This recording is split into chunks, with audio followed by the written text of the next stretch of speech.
Movie Podcast, episode 110. 1010. 1010. 110. Thank you. 110. No, wait a minute.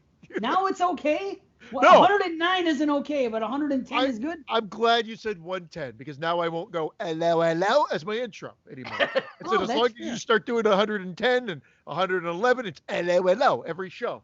You know what? I've come around to hello, hello now. Oh, man. Of course. You know why? Because it's a gag on this show. It started off over there, and I thought it was ridiculous. Now it's a comic bit. So when it comes up now, it's fucking... Now I associate it with this show. I used to associate it with that one. Makes me want a gag. Look at this guy. Look at him. I thought you were getting a haircut. Right. What do you do? What do you take off 1 inch? What are you talking about? Look at this. You should have taken more off, homie. It looks nice, though. I never take off more than I need to. Looks good, man. It looks good. All joking aside. It does look good. Yeah, I was getting used to the fucking... We're talking just before when we were pre-gaming, just getting warmed up, and Dave was fucking around with his headphones again. We're talking about Christopher Lloyd. You were starting to look like Christopher Lloyd for the Back to the Future fucking movies. Yes. The AirPod Golden Retriever incident.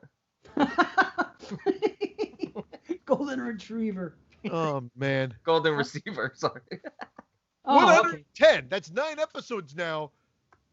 As we've become Patreon exclusive, and they've gone by like that. Or 10 episodes. Well, this is the 10th. Yeah, it's 10. It's How about 10. That? I just counted on my fingers because he's like 9, even though I'm 110. I'm like, do you not count the 0 year? One of those. 0. How about that though? 10 shows. Yeah. I don't know. I was thinking 109. I don't know what the hell. We just said 110, made a bunch of jokes about it, and I'm here 109. I think he got COVID. I think it went through his tooth hole. I don't even want to talk about this, man. 2 weeks. We've got you with the flipper. Don't worry, your flipper will be 4 days. Your flipper? What are you, a dolphin? They call him Flipper. It's the tooth on the retainer. I'm gonna have like be old man Winter here, just to get me through until they fix the fucking crown and the implant. You skunk prick. He's like, I gotta get in. I need my tooth fixed, and the dentist is like. Flipper it is. If anything looks like a fucking skunk, it's this prick with that haircut. Look at him. The Jay Leno motherfucker over here. I can't joke about that because my hair, as long as it is, I got a couple of gray strands coming down. Oh, look at this! Look at this. Here. I'm salt pepper. I'm salt pepper. Just you can't see with that looks good, man. It looks good. It does look good. I'll give you that. Absolutely. You know, you're back to normal. Back to reality. As normal as you can be. I actually felt a difference after I got my hair cut. Like my head genuinely felt lighter. Lighter? Yeah, it really did. Wow, I wonder how my head feels then. Holy shit! When she was sleeping up all my hair, I said I'm gonna take that home and make a merkin. Did we crack that merkin joke earlier? I can't remember. It's always the same joke. Only in a merkin. Crack a merkin joke. Merkin. Here's what I wanted. Make Merkin great again. Make Merkin great. Make Merkin gray again. Brilliant. Wow. Oh, can you bag human hair and will it live? That's my question. Will it live? I mean, you can bag anything. Well, but will it live? Tagline for a movie. Well, the reason I asked. Bag human hair and will it live?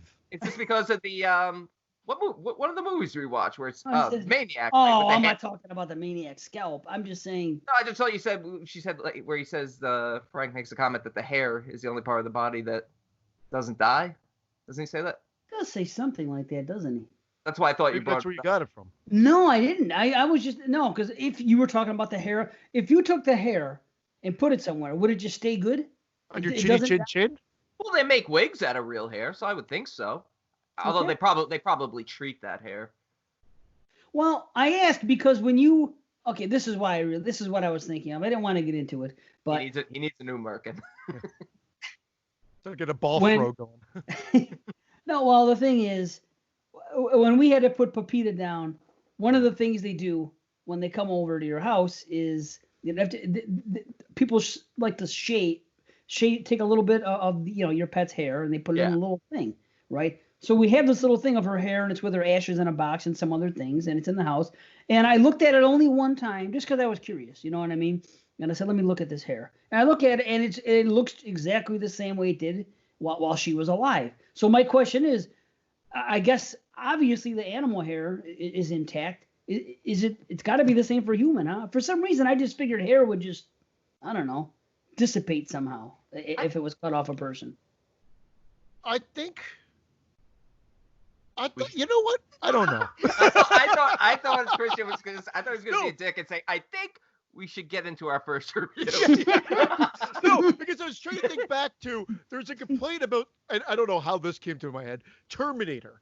And the whole thought of the discussion of when they went through the whole time shift thing, and that they question that only living flesh or living tissue can make it through. I might be getting that backwards. And then someone said that then they should have come out without fingernails and hair, or maybe it was vice versa.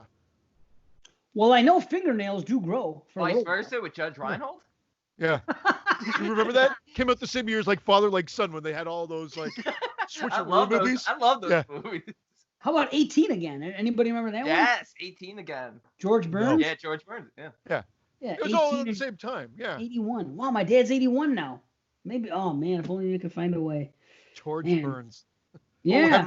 Was he in a whole Heavenly Dog? No, that was Doug Lee. He was in Oh God. Oh God. Oh God. Oh God, you devil, not Oh Heavenly Dog. And Oh God, you devil. Right. Oh Heavenly God.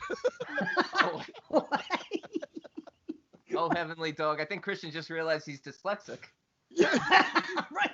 Is there really a movie called Oh Heavenly Dog? Yeah. I'm almost positive. Wait, I gotta look it up now. Oh Heavenly Dog. I'm positive there is. Is your Lord of God? All Oh Heavenly Dogs go to heaven. There's Oh Heavenly Dog. There is? Okay. It sounds like Wait. No, I'm just saying it in general. I don't know. Is your Lord a God or is your God a dog? That's my question. It's a Public Enemy. Yeah, Oh Heavenly Dog, 1980. Is George Burns in it? No, Chevy Chase. Really? Joe Camp. Yeah, Oh Heavenly Dog. I thought I was. Chevy Chase. Oh Heavenly Dog. Wow. Chevy Chase, Gene Seymour, Ben Jean. Did you say Chevy Chase? Chevy Chase. Maybe I did say Chevy. And Gene Seymour. Or is it Jane Seymour? What did I say? Did I say Gene? Or are you just hearing? Jane Seymour was alive in 1980? Jane Seymour. Oh, okay. Oh Heavenly Dog. Oh. Can you find it anywhere? Oh Heavenly Dog. That's the question. Oh God and Oh Heavenly Dog double feature on 1011. Imagine that if we did the Oh God trilogy. You put it out there for a trilogy, nobody would take it, but We should just put out a random group of films that isn't even horror. No, people don't want to hear that. We tried it. It doesn't work. How do you spell heavenly? Heavany or Enly? En. That's what I did. It didn't come up. Okay, so you can't stream it. When you see the picture, you'll be like, oh yeah. Really? Let's see. Oh Heavenly Dog. Oh Heaven. Chevy Chase, Jane Seymour, Ben Jean. Who's Ben Jean? Well, that's what I just said. And then you guys made fun of me for saying Chevy. Wait, Jean. Isn't Ben Jean the dog? Yeah, Benji. It's Benji's kid. Oh, Benji. Ben Jean. It's gotta be. Any relation to Vagine? It's a 5.4. It's in Benji. Yeah. It's actually the Benji dog. See? Benji, a.k.a. Browning. Wow, this dog's got a million fucking gimmicks here. Wow. So Benji really was a dog that wasn't only in the Benji movies, but also made his way, or her way, around, other movies. Well, there was 3 movies, and there's Oh God, You Devil, Book 2. Book 2. And Oh God, You Devil. You Devil's Book 3. I don't know. And Noah, Food of the Oh God. and The Curious Case of Benji Button. Noah's become the new Ghost Dad reference. He's mentioned Noah in like every episode. Ghost Dad. I love Ghost Dad. Guar's been coming up a lot lately. Guar, Ghost Dad, yeah. A lot of Noah. And Oh Heavenly Dog. Was there a sequel to Oh Heavenly Dog? It could be another one of those crazy sequels like Mannequin 2 on the Move. It was Benji the Hunted. My Heavenly Dog 2 on the move. No, the Hunted. Do you know Benji the Hunted? No. That was a Benji movie, The Hunted. I don't know anything about Benji. I didn't really watch Benji's movies. I didn't watch Benji, Lassie, none of those dogs. I didn't watch. Oh, Heavenly Dog! Look at that. I remember that now. So yeah, oh God. There was Oh God. Benji. I had no idea that was the dog's name. That's funny. It's A Benji. murder detective. Wow. See this? It's a real. Oh, that's why you're talking about it. Oh, Heavenly Dog is like like those movies you were talking about earlier, 18 Again and vice versa. That's why he brought it up. Right? That's literally why he brought it up. I don't know where it came from. I forgot. My memory doesn't work. He left. I just forgot. I forgot the reason. A murder detective must avenge his murder after he is reincarnated as a dog. Wow. So is it Chevy Chase's voice? Or is he? I haven't fucking seen it since I was a kid. I just remember the name and the thing. Actually, I don't know why I'm getting so mad. I believe Ben Jean voices Chevy Chase. It is him. Browning. Chevy Chase. The character's name is Browning, and then it says Ben Jean, Benji, aka Browning. So Chevy Chase's voice coming out of a dog. Oh, that's cool. I want to rewatch this. It's been a long time. We should remake it. We should do that, and Christian's voice can come out of the dog. Imagine that. Old Heavenly Dog Book 2. Yeah. So let me tell you about the Oh God trilogy, because I used to watch it a lot when I was a kid. There was Oh God, the first one with John Denver. He was the star, and George Burns. The second one is John Denver, the singer? Yeah, the singer. Yep. Rocky Mountain High. Okay, so anyway, Country roads, take me home. Yeah. To a place I belong. Yeah. West Virginia. Mountain Mama. Take me home. Country road. Yeah. Oh, that's great. That's a jam. So, Oh God, book 1. Or no, Oh God was John Denver and George Burns. Okay. John Denver didn't believe in God or something, whatever. And then God shows up as George Burns. Oh God, book 2 is often overlooked because of the success of Oh God, You Devil, which was the runaway hit. And there's a reason why. But Oh God, book 2 was about this girl, like this young girl, maybe 10 years old or something, and God came to her. And I used to watch that all the time when I was a kid, more than all of them. I really liked it, but it's overlooked. And the third one was called Oh God, You Devil. Freddy's dead. You know why? No, it really is a good one. Oh God, You Devil. George Burns plays God and the devil in the same movie. Yeah. It's cool. It's almost like as if John Rhodes was God. Because it's like a cigar chomping the God. Yeah, how about that? Maybe imagine that John Rhodes was God in a movie. In our movie, yeah. He could do it. He could walk on. Yeah. I think Dusty Rhodes should be God in our movies. Dusty Rhodes is gone. Dusty Rhodes, take me home. To a place. Cody Rhodes maybe, or Dustin Rhodes, possible. That'd be good. Goldust can come in. Oh, anyway, we're going How about Gold Member? I subscribe to a horror podcast, god damn it. That's the listener's voice chiming in right now. Yeah, thanks, guys. Thanks. It's 10 shows in now since we've been exclusive to you guys. Brought to you by you wonderful folks. And, wow, it's been 10 shows. And I got to tell you, it really is the greatest thing we ever did. I think we can all agree on it. Awesome. I agree. Yeah. Yeah. 100%. I wouldn't change it for anything. If anybody ever asks, that's what I'm going to say. I'm so glad we did it. Well, you know, we don't have to be out in the crazy online world as much. I mean, I'm not. I'm just in the group. We got the group and we got the group chat with everyone in it. That's a great chat. I'm happy. Yeah. There's a perfect ad for Patreon that sums it all up, which you just and it's another podcast, and she says when I went this route, it was the best thing I could do to have 300 dedicated listeners. She'd rather have that in a small community and no drama and everything great, as opposed to thousands of listeners and all the bullshit that comes with it. And that sums it up perfectly. We've got a great community here, and I think, there's a lot of love, and I hope everybody's experiencing that. And we're always going to make jokes. That's what we do. That's our show. So, I mean, that Rob G thing that you posted with me, that picture that you put on the page, fucking hilarious. Hilarious. Yeah, it was a Rob G. I think I watched the wrong Maniac. I watched the new one, and with Dave's shirt, I guess we were supposed to watch the Tom Savini one. Yeah, Uh-oh. apparently. Well, let me tell you this. Do you know that this shot appears in that movie? It does, in the car reflection. Yeah. Awesome. Okay. That was Isn't it awesome? Homage, a great homage. I thought that was awesome. Like they did a lot of. Well, we'll get to it. Yes, we will. But Let's I review it now. Yeah. If you didn't know that, I was putting it out there. But what a great time to have. It was almost like a perfect time for us to do this. And maybe not financially for everybody, but I mean, as far as getting away from the craziness of what's going on in the world and so many things. And we just got one now. We just got an email literally like right before we came on when we were pre-gaming. And Okie Paintmaster has just signed up to the Patreon. So welcome. Yeah, welcome. Welcome, friend. And thank you. Yeah. Thank you. And with the news of Horophilia going like being shut, like going down, Jason Lloyd just saying that it's going to be done come February? Yeah. Yeah, probably. Next February. Yep. So, I mean, it makes sense. I don't know what's going to happen with TJF 13. Well, what he's going to do? Well, we'll put it on this network. I was thinking of just putting it all to you, Brandon. I don't need you to interject right now. I was just going to ask about TJF 13. Yeah, I'm sure somebody's going to start a network. He knew. He saw my eyes get big. He's like, I don't need to be on a network. I was on Podbean before. And then once we started this show, I said, oh, maybe it just makes sense to transition the show over. Why don't you go back to Podbean? Go to Mr. Bean. Yeah. Okay. Our show. When they cut your hair, did they cut out your sense of fucking humor? You know what you can do? All my jokes were tied to my hair. Yeah. Imagine that. Yeah, like Samson. Yeah. I want to talk to Samson.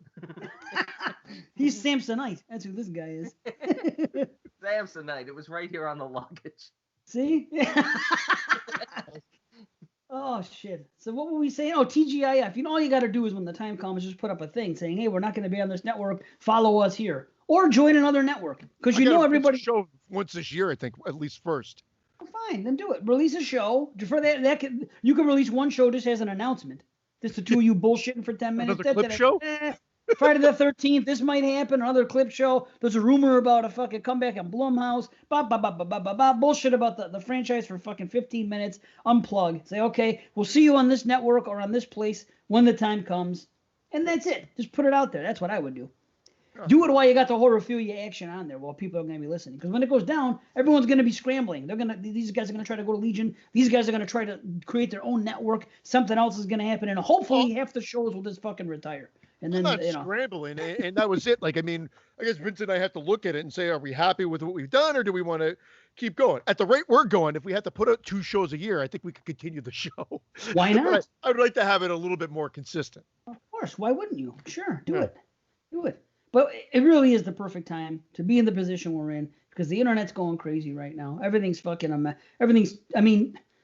What about that fucking shit? Go ahead, see. I just wanted to do like a public apology because I know Heather listens to the show. Heather, she reached out like a month and a half ago and said, hey, would you and Vince be interested in doing Blood Quantum? Because I think that's the name. The Canadian horror film that was on Shudder, but not Canadian Shudder. But that one. Well, fuck you. Because let me tell you something. What? Because fucking Canadian Netflix got the Last Ride, the freaking Chicago Bulls fucking basketball story, and we didn't get it in the States. Fuck you.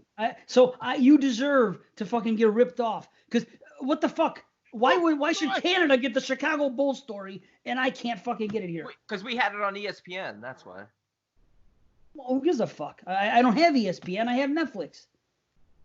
I've watched it 4 times over. He's watching it right now while we record. Despite you. I've since seen it. I signed into you. The Chicago Bulls story on.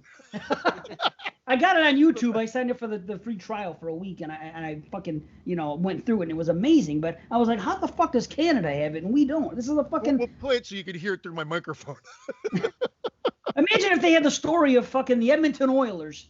They had a special about the Gretzky years in Edmonton, but it wasn't available in Canada, only in fucking Netflix in the States. How would you feel?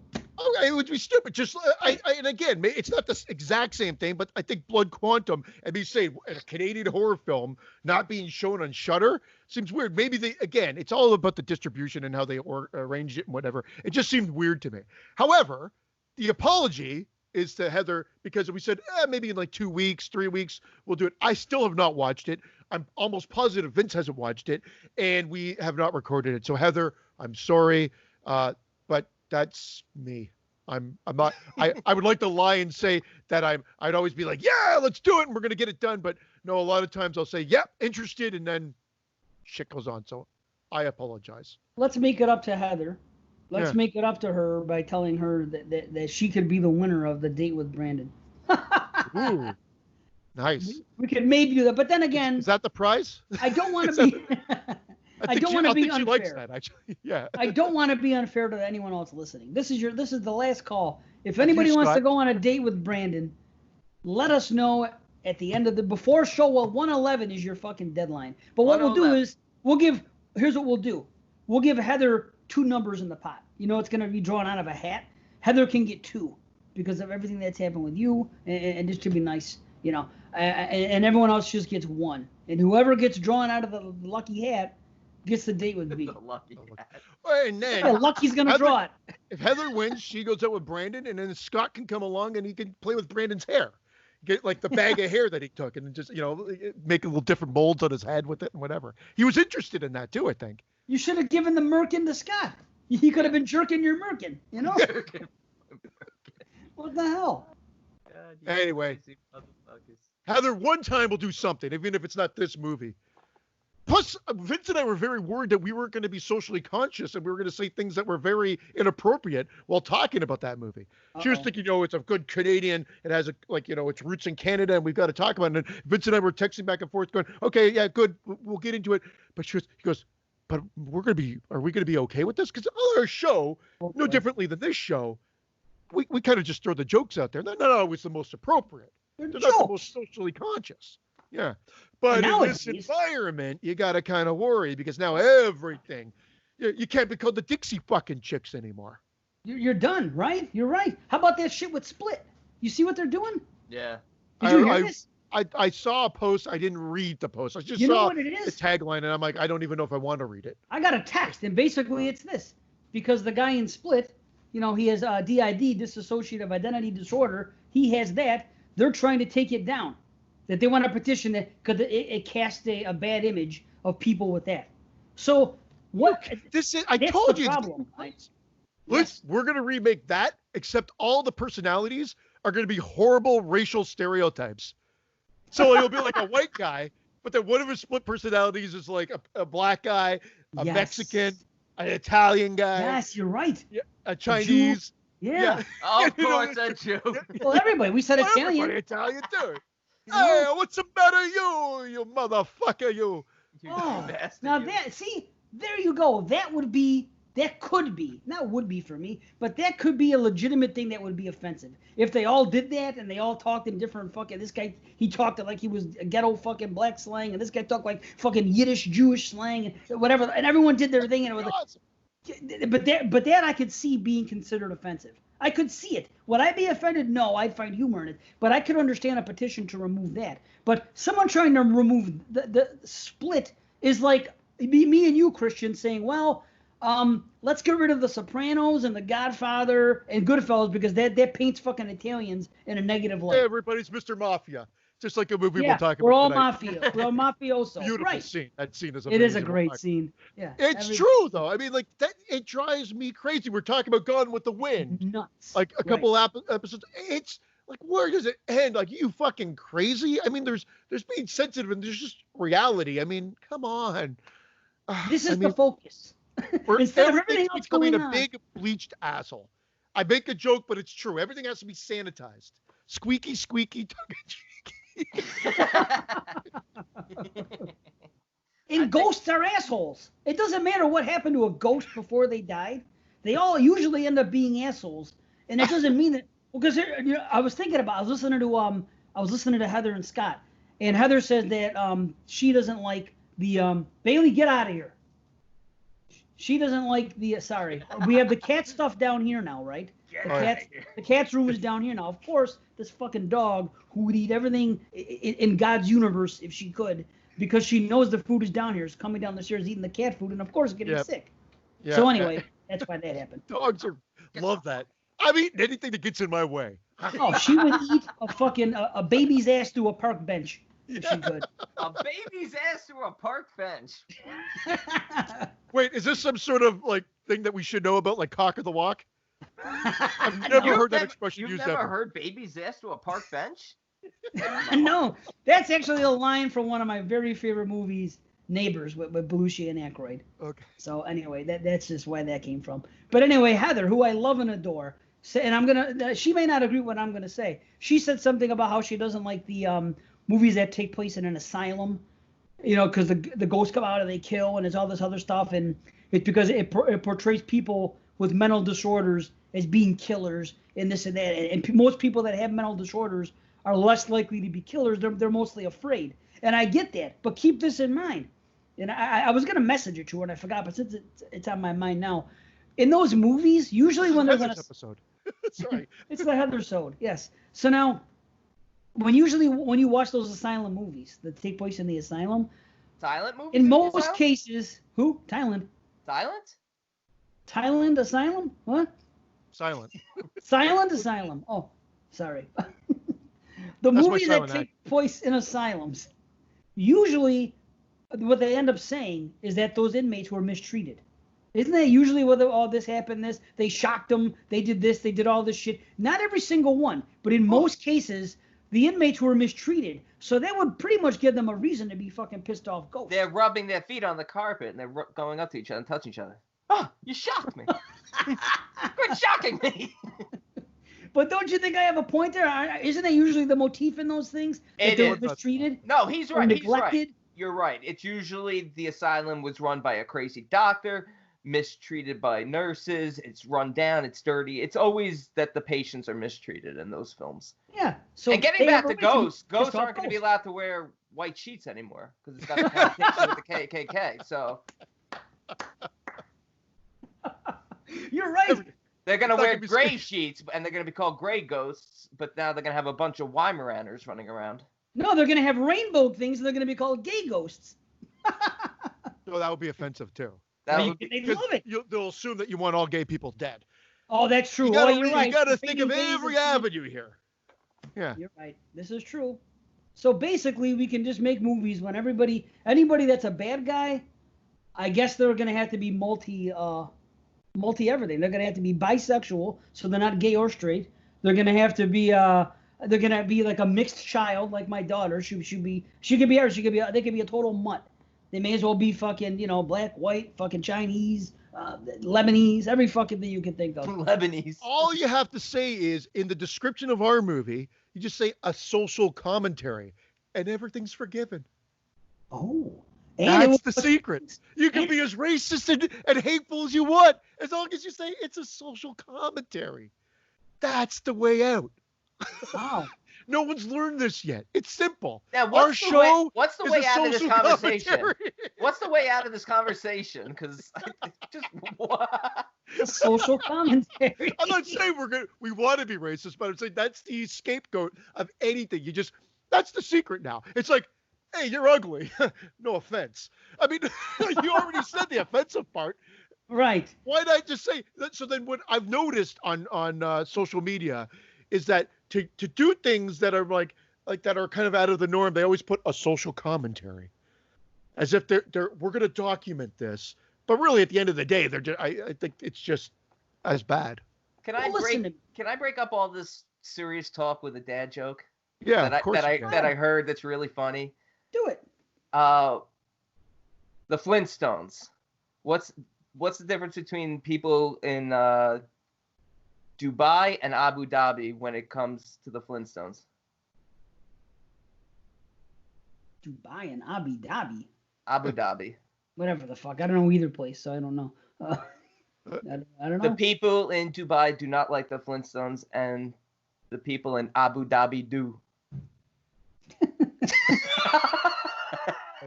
Abu Dhabi do. Yeah, I know. Come on, that's funny. It is funny, but it's a token dad joke. It's Oh, Abu Dhabi Abu Doo. Dhabi Doo. that's awesome. You Let me have to- sum this You up. have to put the end. You go, and the people of Abu Dhabi Doo. Right. That's how you have to do the punch. Oh no, that's Scooby though. That's Scooby Dooby Doo. Oh yeah. I'm wrong. It's Hanna-Barbera. It's all from the same fucking universe. All A right. social commentary. Why on- does That's Shaggy? Why does Scooby like the Flintstones? Because Scooby Dooby Doo. Nope. No. Wait a minute now. It was your see. idea to make it a Scooby joke. You fucking See what? skunk. What did you just say, C, before he cracked the second joke? What was the last thing you said? I said a A social. social. Okay. Just to wrap this up, there's two things I'm going to say. Right now, when we put out our movie, to sell tickets to it and everything and to get attention, it should be called Exploding Heads Horror Podcast Movie, a social commentary. People would love to fucking see that. How It about would Exploding sell. Heads Horror Movie Podcast, a social commentary? No, because it's a No, podcast. movie. Yeah, come on. Yeah, No, just- it's got to still- be to this horror day, movie still doesn't cover it. podcast movie. HMPM. The- EHHMPM. Why do you always seem to be? What are you worried about there? Brandon looks a little. Social commentary. Why does that rub you the wrong way? Social commentary? No, I don't know. You just seem to be like we're treading on bad area. I'm just saying it's not us in No, particular. we're I'm just just saying responding that and laughing. seems to be what the way to get away with it. It's like the no offense after stating the offensive shit. It's like my hate of using the N word in place of the N word. The N word is now taken on that same power, in my opinion. I think you just have You're to right. erase it all. You just If get rid of it all. If the N word you're referring to is next, I say we move on. It is. Well, look it. Isn't every killer in a movie either crazy or evil? I mean, don't you have to be crazy to kill somebody or evil? Isn't it one or unless it's self-defense? So basically, every murderer in every movie we're going to talk about, for example, Maniac. Is he fucking evil or is he crazy? Are people mad because Maniac is portraying a bad representation of maniacs? I mean, seriously. Yeah.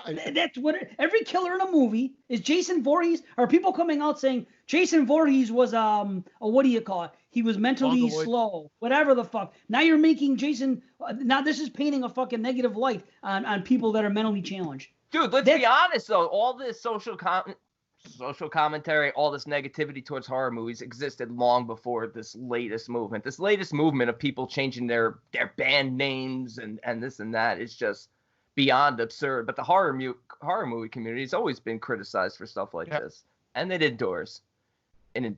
Typically misogyny and whatnot. I mean, I can't even find Dixie cups especially anymore. the original Maniac. Sorry.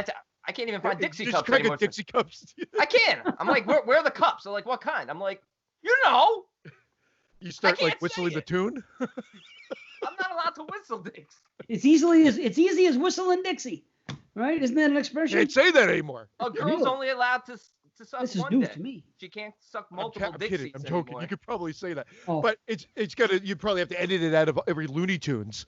Isn't that a big? You ain't just whistling Dixie anymore. Like I think they said it in every second episode of the Looney Tunes. Ain't just whistling Dixie. Yeah. They can't say this anymore? I didn't know that. When did this happen? Dixie's a thing now? I didn't know Dixie's this. a thing. I had no idea. Dixie Only chick. reason I know about Split is because it's horror related, and because I got a text from Jamie. We were talking about me and Jamie, Jason, and Alex. She brought it up. She said, "Did you hear about this Split thing?" No, And it's Dixie Chicks. Change the name to the Chicks. Yeah, And you then all the fucking women are serious? like, isn't that more offensive? Dixie's Yeah. got a southern connotation. That's like Lady Antebellum. They changed the name to Lady Confederate. A. To Lady What? A. Are you fucking serious? Yeah, Lady A and the Chicks. And the Chicks Okay, is you know not what? only offensive to women, but it's offensive to baby chickens. They're gonna be burning records, books. They're gonna erase fucking everything in the world. Is what's gonna happen. And then what? Wow. I tell you what. 100 years from now, the direction we're going in, I don't know what's gonna exist. This podcast may not be able to be listened to. Seriously. We'll be jerking dead. off to a blank canvas. Right, but I mean, we can't live on. You know what I mean? Well, whatever. The more I hear about it, now I'm getting disgusted. I can't believe that it's got to this point. And the funny thing is, I'm not one We're of now these called guys. the Heads, by the way. I'm not a right winger. You know what I'm saying? I don't have a reason to point and say this. I'll tell you this though: the conservatives ruined the fucking country in the 80s, and the liberals are ruining the country in the 2020s. That's it. And you know what really ruined the world? And I will not talk about it anymore.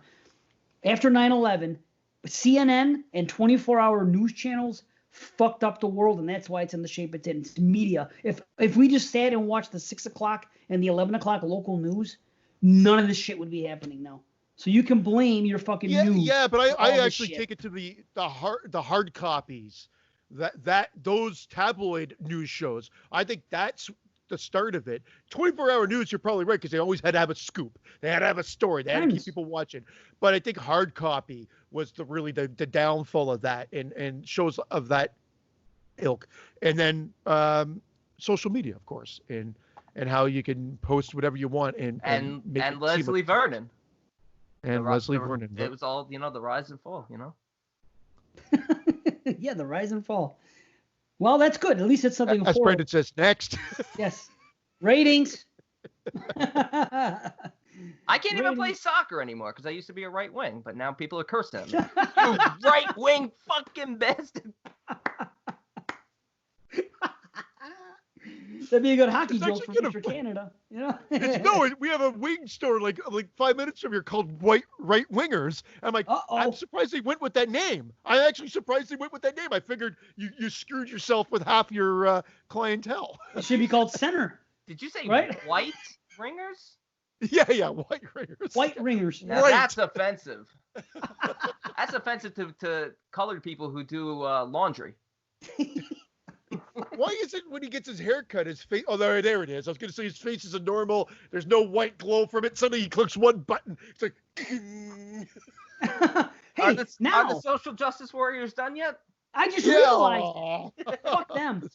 I just realized that now the word colored people can be used for the LGBTQ whatever community because it's rainbow. So now they should be called colored people. Colors of the rainbow. How about that? We can bring it in. Of course, maybe someone's offensive by that. What about colored bears? Colored bears. Like black bears. Man. Why? Black bears are just bears. Black Bear is a band, by the way. Black Bear. It's my daughter's favorite band. He might have to change his name to Bear. Bear. Yeah, it'll be Bear moving forward. Okay, we better get on to these movies. Holy shit. Oh, man, what a fucking opening. Again, we just did this 2 shows ago, too. Madon. I think people like it, though. They get a kick out of it. And if they don't, we had a few people leave. And I messaged them to make sure that wasn't the reason. And it wasn't. It was a couple different things. And, nobody got offended. Luckily, the people that listen to us, they know that where we sit politically is nowhere. At least me. I mean, I consider myself a centrist. You know what I mean? I'm going to look at it. It is what it is. But obviously we're not 3 fucking conservatives. Just because we have a beef with how ultra PC everything is doesn't mean that, Mm-hmm. But anyway. You can't even say you have a beef with people because it's offensive to vegans. That's the way it's gonna be. You're right. But in all kidding, in all seriousness, it could be that way in 100 years. I will always crack jokes at the absurdity of it all. I agree with everything you guys have said, but it's reached a point of absurdity. I think these people. I actually really believe that these acts are coming forward and making these statements and changing their names because they want more attention. Why not? One of the Dixie Chicks. When's the last time you heard them even brought up? Yeah. That would be like, exactly. They were huge, but yeah, I'm sure they still have a following, but of course now they're gonna sell more records because they came out. Oh, we're dropping the Dixie. Yeah, come on. Crazy. The chicks. That can be offensive to feminists. We're females. We're women. We're not chicks. Chicks is derogatory. That's what people in the 60s used to go, hey, chick. You know what I mean? They can be offended by that. I'm telling you, if there's a reason to be offended. Hey, Dixie. What's going to be next? George Burns is going to be, he's got to change his name. You know what I mean? He's long since dead. Well, he can't be George Burns anymore because burn victims are offended by it. We got to call George Wet. No, he's going to be George First Degree Burns. They're not George. Just like in our Jungle. George of the Jungle. We got that George guy. Short, our buddy. Yeah. Is that George T? He's back. Yeah. It might be George T. Yeah. Hey, what are you doing over there? I had a blanket here because Ginny sits on this thing, and I have a blanket here, and so I realized that I sat down, the blanket's behind me. Now I'm getting hot, which is it's a sign of a good show. I'm getting hot because I got this on. I got this behind me. But anyway. What are we starting with today? Oh, yeah. Are we going alphabetical? Or not We're alphabetical, going, chronological. Chronological? Sorry, not alphabetical. We're going to go autobiographical.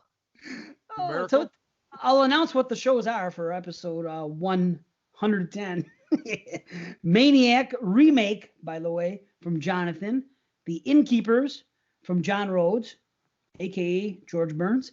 And Street Trash from Derek B. And those are the shows. Them's the jokes. I love look at Brandon's face for Street Trash. I'm already worried. I can't wait to fucking go. We also have to say, you guys have spoken, and fuck you. We're just sticking with the head ratings. I'm done with the head ratings. People out of 100 like the head ratings. Not only am I done with the head ratings, I'm actually done with the quarter ratings. Yeah, I say I agree. Fuck the quarter ratings. I'm done with the quarter ratings.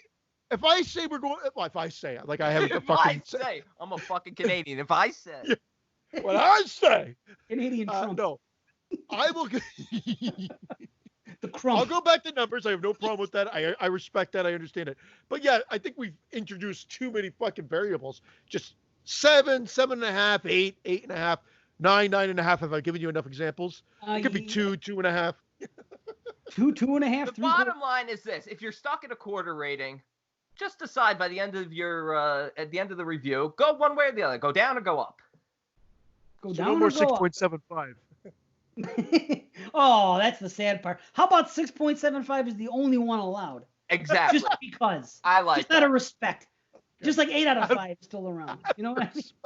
Out of respect to my creation. You know, 6.75 can still exist. Any other quarter is flushed.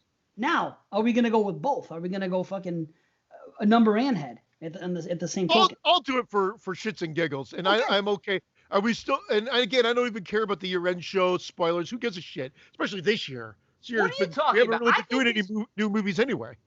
That's the point. We were supposed to get back to the old new format, and that's where the head ratings really came in useful. But I think this year's been surprisingly okay so far. There's a lot out there. There's a lot out there. There's about 40, 45 good films out there right now. You're gonna have to start giving. I've seen some good stuff, but I'm not. I'm saying, because we haven't decided whether we're going to go top 20 or not. And I'm saying I've watched 35 films so far this year, and I have 6 films out of those 35. 35 is not a lot of films. I have 6 or 7 that I'm happy putting in a top 20 right now. That's fine. 6 or 7 out of 20. Then you got to have 13 more. Yes, but we're only in June 27th. We're not even halfway through the year. I get you, buddy. I understand. I'm just saying the way it's going so far. Don't forget the theaters are going to open back up, and we're going to get releases this year. Hopefully. Like I said, this is the year of Halloween Kills. That's all we're going to get. Oh God, that's not making it. Oh boy, I don't know. We'll just have to play it by ear. I watched 21 movies, and of those 21, I think 18 or 19 get a passing grade from me, which is fine. But I don't want to sit there and talk about a bunch of fucking 7 out of 10s. 7 out of 10s are fine, but I've had a lot of them. They're just there. I don't need to highlight. High school. For a top 20, I feel like 7.5 is probably going to be the starting. It should be, but this year it won't be. At the rate we're going, that's what I'm trying to say. Well, 21 movies, not a lot watched. Don't forget, by the end of the year, when you hit 80, you know me. You're going to hit it strong in the second half. You're going to hit it strong in the second half. I hope so. I usually hit it strong in the second half too. So all I'm saying is, in my opinion, I don't think we could let up this year. We've been doing it for 5 years already. We can't. There's no way we could let it up just because of little COVID-19. I'm doing a top 5 and that's it. Top 5. I'm gonna do a top 6.75. How's that? Brandon. I'm doing it on a principle because of Brandon's reaction right now. Did he freeze? Oh no, he's alive. Mr. Freeze. Yes. I wish I froze. Yeah. I'm willing myself to freeze. Hopefully nobody freezes this episode. It'll be a freeze-free episode. That would be nice. Freeze-free this time, yeah. Because my daughter's not here today. I'm telling you, buddy. I'm chill. I'm not breaking up. You guys seem okay. So maybe we'll get a quality show. They're okay. Okay.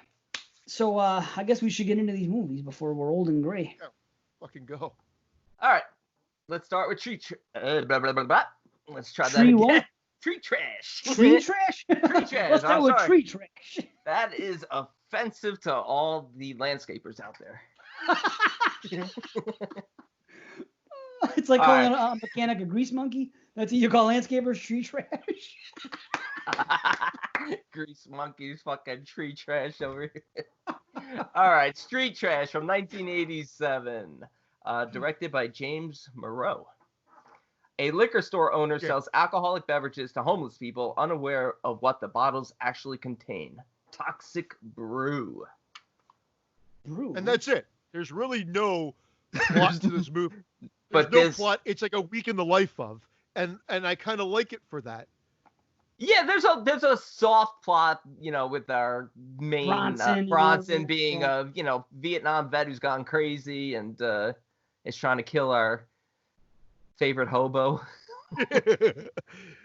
It's fun. It's a slice of life. I remember reading a review about this, and I was hunting this movie down. What life are you living that this is a slice of your life? It's like Street Trash life. Brooklyn. It's by you guys. I don't more like than by slice. Me. Let's just say this is a Sprite of life.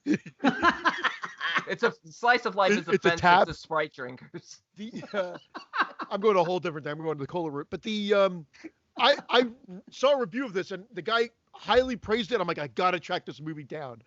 I found a video cassette of it in, I believe, when we were in Hawaii at a random video store, because I made my parents, when we went into the town for like dinner or whatever like that, I'd be like, I'm just going to look around, and there's a video store there, and they had Street Trash, and I convinced them to sell me the copy. Wow. Because I go, look, we're from Canada. I've been looking for this movie everywhere. I can't find it anywhere. And I think my parents had to spend $40 American on the videotape, used videotape, back in 1990. Yeah, man. 89, 90. That's kind of cool. That's cool. I gotta say this. First time watch for me. I had the Blu-ray. I bought it years ago, and finally got a chance to watch it. Finally decided to watch it, and maybe gold's a strong word, but fuck, I laughed my ass off at this. Yeah. From start to finish. Thank God. Funny. Oh, so the dialogue the script is witty as can be. Yes, it is. It really is. Oh, this is so fun. many great jokes. There's so many great jokes, and whoever designed the costumes just gets a laugh for that. Everybody's wearing like sweatshirts, it's just like one sleeve. It was hilarious. I mean, that opening chase when he steals the alcohol. Yes. And he makes the guy crash the car, and then the guy's chasing him, and then all of a sudden the guy's ahead of him. It's like the Goonies. It's like a big chase opening where they're like trying to. The guy was ahead of him. The guy was ahead of him. Oh my God. So Jim, I'm gonna just double check this, but I believe he was like a Steadicam operator or a part of the camera crew for James Cameron, and worked on a lot of high-end Hollywood films. Oh, really? Jim Moreau? Yeah. Yeah, it looks Jim like it. Moreau. Yeah, I believe he's, if you look at his credit list, I'm looking at it right now. He's done a ton he's got a fucking, wow. He's got a really impressive list of films he's worked on. He's never done another movie. He's only done TV, I think, after this, for whatever reason. But this was based off a short film he did. So he did a short film, I guess, got enough interest and money. It's on the blue. And Roy, I'm going to say, is the producer. Even all these TV shows he's doing of late, of the last 10 years, are popular, well-received shows. And Bronson's still acting, too. Did you know that? You can see the camera movement in this movie, for a low-budget movie, are amazing. It channels like a Sam Raimi-esque, but it was all happening roughly at the same time. I mean, of course, Evil Dead came out in Crime Wave, but this came out the same year, I think, as Evil Dead 2. So it was all around that same time. Peter Jackson was doing Bad Taste, and they all had this sort of lucid fluidness with their camera. And that was something kind of unique for, like, independent, low-budget filmmaking without it looking amateurish. It looks really good. It's shot well. This to me is what This to me is what a good Troma movie should be. See, Yes. Troma does things one way. This to me is, if Troma was something that I loved and was a really good company, and I've said before, I love the Toxic Avenger, and really that's where it ends with me. I don't like the rest of the stuff they put out, but this to me is almost like a Toxic Avenger. This is done well. The comedy, it's witty, it's written smart, and the gore is where it's supposed to be. It doesn't look too cheap. Actually, the budget of this movie is $500,000. And I'll tell you what, when my wife saw a little bit of the movie, believe it or not, she watched a little bit of it with me, and she saw the first death, the guy in the toilet, and that gets flushed out. She looked at it and she goes, that looks like something out of Ghostbusters, she told me. And I go, yeah. I go, can you believe it? I go, Ghostbusters is probably fucking 100 times the budget of this movie, Well, you brought up Toxic Avenger. It's the same, it's Jennifer Aspinall. Is that how you say her last name? But it's the same effects person.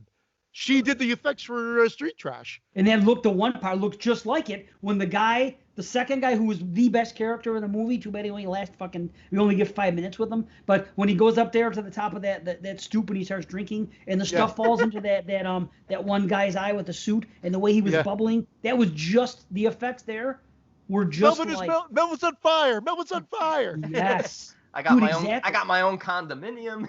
Yes. Oh, that guy was the greatest, wasn't he? Yeah, he was really funny. Condominium. Talk about a film that couldn't be remade, though. Oh no. Oh my God. Talk about offensive. Every offensive joke. I mean, Jews, black people, Asian people. Italians are not necessarily putting a nice shiny light either. Oh, but that was so funny. This is what made me fall in love with James Lorenz. And he's the same character. He's good in the Jerky Boys movie. Like, he's a standout there. He's good in Franken. This is the only good thing about Frankenhooker is him. But this is him, man. He should have been in way more shit. I agree. He's hilarious as the bell. He should have been in way more of this movie. Pardon? Oh, yeah. Oh, he's the highlight. He is. I'm the Don now. Oh. Rick, it's stripping down the stairs. He's melting. Yes, exactly. Somebody get a mop. Yeah. I'm the Don now. What's the matter? Can't hold your liquor? That whole end scene. It was brilliant, yeah. And that guy was great too, Nicky. What's his name? That's Larry Boy from fucking The Sopranos. Wasn't he in Goodfellas? Yes, he's also in Goodfellas. Yeah. He became Mr. Mafia. Analyze this, analyze that. Those movies. He was in them too? Yeah. Oh no shit! I didn't know that. Yeah. Wow. Oh, he was great in that too. And he sang the song in the credits. We'll do things my way. Yeah, whatever. The last credit. No, there's so many funny little bits. Now, I actually saw this in the theater. So then when Fantasia Fest, I believe it was, I could be wrong. It was either Fantasia Fest or something completely separate from that came to Toronto. They had the director's cut of this. Now, he wasn't in attendance, but I saw it in the theater. So I got to see it in the theater. And that's what has been put on the Blu-ray. I will tell you that I don't think anything gore related. I could be wrong again, but I don't think anything gore was added in. I think it was all extra scenes put back in, like the paddy wagon with the hookers. That's not in the original version. I'm almost almost positive because we're going back by memory because I don't have my VHS anymore. Back to memory of when I first watched it. But yeah, now I think the only version you can get is the director's cut. I like that when he's so upset he doesn't want to shower because it's gonna look like he ratted. Then they drop him off. He looks like a new man. That's why he didn't want to shower. Yeah, he didn't want to shower because it would look like to Bronson that he was arrested and cooperated with the police. I never understood the reason why. Yeah, Wizzy. Oh, wow. Wizzy. Fucking Wizzy. Wizzy, you homo. Yeah. Wizzy, you homo. Yeah. Bert, give him the bottle. Bert, give him the bottle. That was where he wants him to steal the bottle because he knows that's the best scene. It is great. There's so many. I shouldn't say the best scene. There's so many great scenes. Yes. And there is no real consistency. I mean, if it's a fat guy, he blows up. If it's another guy, he melts. I mean, most of it is, but it's the way it's fun. So this Tenafly Viper. Sorry, Brady. I was gonna say I appreciate the effects that they went with, like these awesome looking colors. Yes. Yeah. They didn't go for like gross out nastiness, even though it is kind of gross and nasty. They kind of went for just like absurd, over the top melting. You said that they thought they'd get away with more by making them Technicolor. And I thought it was funny. I mean, the only really gross part is when the cop beats up the hitman and then throws up on him. That was nasty. It's like, oh god. And A lot of people are pissing on people in this movie. There's a lot of pissing and urinating on people. That was big in the 80s. And there was a guy with the bad legs. Yeah. And what an offensive scene that is. He comes in, he's like, get the fuck out of there. Like, he's knocking shit over, like, right away. Heather would not like that scene. How about when Freddy goes into the store and he's like, and he says to Ed, get a job, you bum. Yes. What is that? It's just so random. He's a bum. Though. Yeah. Right. Get a job, you bum. There's so much great dialogue between them. Like, they make a Jew joke there, too. And then, because he talks about a buck a bottle. He's like, I thought you Jews would be a lot more stingy or something like that. Right, yeah. Something along those lines. Yep. And then later on, there's that whole scene where he just walks in. There's no reason for him to be mad at him.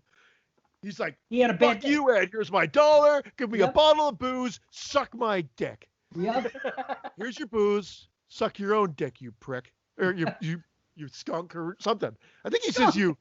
Does he say skunk? No, he doesn't. No, he says you prick. That. He says you prick. And he calls him prick lips. I called you dick lips last episode. He calls him prick lips. I'm calling you prick lips from now on. That one guy is great, though. Life! I'm talking about life! Yeah. That's the guy. And he goes, shit. And then he goes, shit, pal. Get a fucking job. And then he walks out. That guy is. I wish he would have been Wizzy instead of Wizzy. That guy was gold for fucking 5 minutes. He was so funny. And then he drank it and he was out. But man, my only complaint about this one, I'll tell you this. Let me go back to the beginning. I rented this movie as a kid like everything else. 1987, whatever it came out. We loved this fucking movie. We watched it again and again. Now, I bought the Blu-ray maybe 5 years ago or so when it came out. I think Vinegar Syndrome. I could be wrong. Synapse. I was like, hey, all right, this movie's coming out on Blue. Awesome. I got it. I do not believe I watched it until now. And there was a part of me that was afraid to go back and watch it, thinking it wasn't going to hold up. But I wanted it to, and that's why I put this movie on my list of movies I always wanted to talk about. I knew it was still going to be fun. Even if it sucked, we were still going to be able to marvel over some of the kills and laugh at some of the dialogue. But I didn't remember exactly. So this gave me a chance to watch it. And I still enjoy most of it.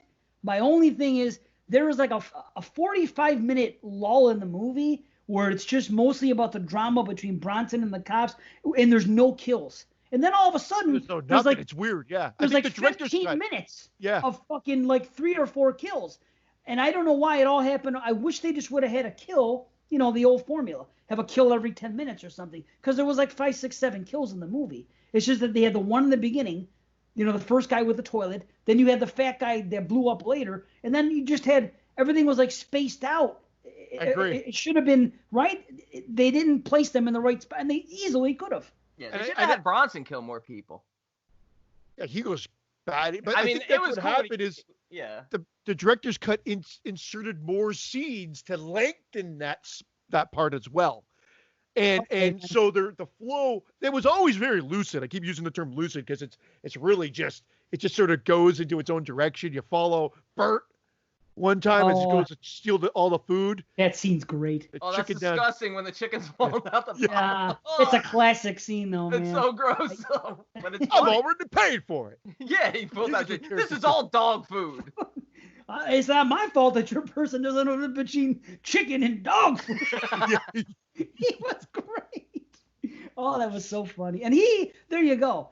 He was a fucking guy and the thing, you actually care about these guys and you care about the relationship. Even though this guy's shoplifting and everything else, you see that he cares about fucking you see that that Bert cares about the brothers and that they care about him. Yeah, they were good friends. Yeah, they stood up for each other. Yeah. They did everything. The only real asshole was Bronson, but even with Bronson, no, I shouldn't say that because a girl was raped and murdered for no reason because all those bums wanted to fuck her. So I guess not. There are a lot of disturbing ass scene. It is. Yeah. Well, what about Snizer? What about the heavyset boss, Snizer? He freaking finds the body and then rapes the corpse, and he's trying to rape Wendy at one point.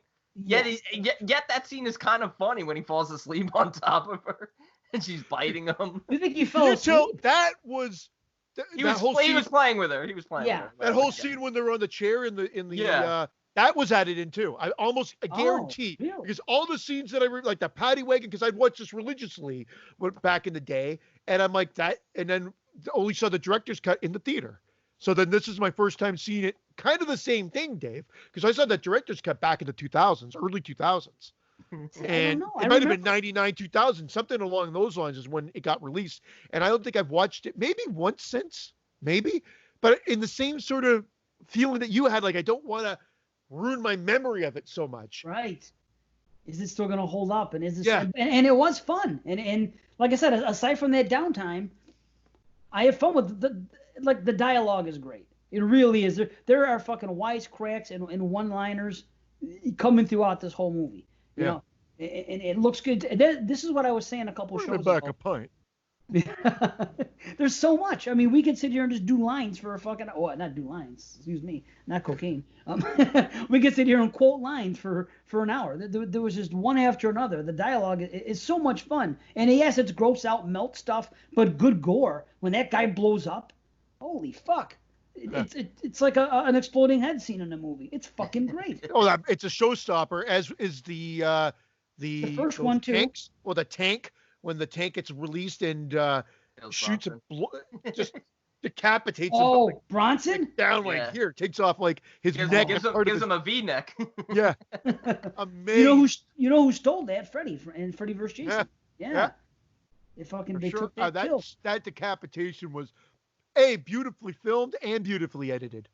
Yes, it was, and it looks really good. And a couple shows ago, I was saying that I like the way that low-budget films in the 80s look on film. But like, you look at me, you watch Terrifier, not just because that was the movie we were talking about. Watch Terrifier, a low-budget modern movie, and watch Street Trash, a low-budget 80s movie. And the look of fucking Street Trash is much better. It just is. Low-budget movies shot on film look better to me. And this Blu-ray transfer is fucking fantastic. The sound isn't all that. There are some issues sometimes where the music's too loud and I can't hear the dialogue as much. Oh, the dialogue I have the subs on. So low. I had the volume up so high. But... Right. You use subtitles though, right? Oh yeah. I always use subs. Yeah. Right. I didn't know if you had the disc or the way you watched it. Yeah, I got the disc. Okay. Disc. Oh, you said it either. I'm sorry. But either way, okay. That was the only issue was the sound mixing. But I mean, the look of it and the way it was restored, it looks fucking great on this disc. Mm-hmm. But do you see what I'm talking about? How this looks like quality film and it's from 1987 compared to like a 2018. I think I said it when we talked about Terrifier. I said it's because it was on film. That's it. And what we're doing now, and again, I don't know the specs of Terrifier, but I can only assume it's been shot on digital video, but high-end digital video now at 24 frames a second to mimic the look of film. But there is a difference. It's not going to be the same. Yeah. It's never going to be the same. It's close, and most films now are being shot that way. But I'm just saying, there is an aesthetic there because that was probably super 16 millimeter. I think they filmed Straight Trash on. So to keep the budget down, so they didn't have to go to 35 millimeter film, but you still got a high-end look to it. It does look so good. Yeah. And that's a rag on Terrifier. I'm not ragging on Terrifier. We had the discussion during that movie. And in its defense, Terrifier shot mostly in the dark. So there's only so much you can see. Maybe if there was more daylight shots or something. Who knows? But I just in general, when I see like modern movies that are low budget, it kind of sticks out like a sore thumb. If you do like a direct to fucking, a VOD movie that it's like a low budget movie, a lot of them just look like shit. Where even the shitty movies in the 80s, I'm not counting the shot on video, but anything that was shot on film in the 80s still tend to hold up. And anytime they restore them and put them on blue, a lot of them look fucking great. You're like, wow. Synapse did a great job on this one, and I feel like the old films, even though they were shot on less quality formats, they were trying to make a good-looking film. And I think when they try to make it look low budget today, they overdo it. And like you say, they make it too dark or too grainy. It's like it's all added in afterwards to mimic the look of exploitation film or one of those. Yeah. And it's gone the other direction. You're right. Yeah. How about that flashback scene of Bronson when he first makes the bone knife, when he's cutting that guy's leg up? Oh my God. That was cringe gore. Like when he's cutting that guy's leg off, he's cutting the skin off and But those scenes are well done too. The lighting. Oh, really well done. That he filmed it. Yeah. Like, again, for a low-budget movie, a chunk of the budget must have gone there. But they keep it. Like, that's the thing. You're put into this world, and you got to give it credit for that. Because like again, you feel like you're immersed into their world.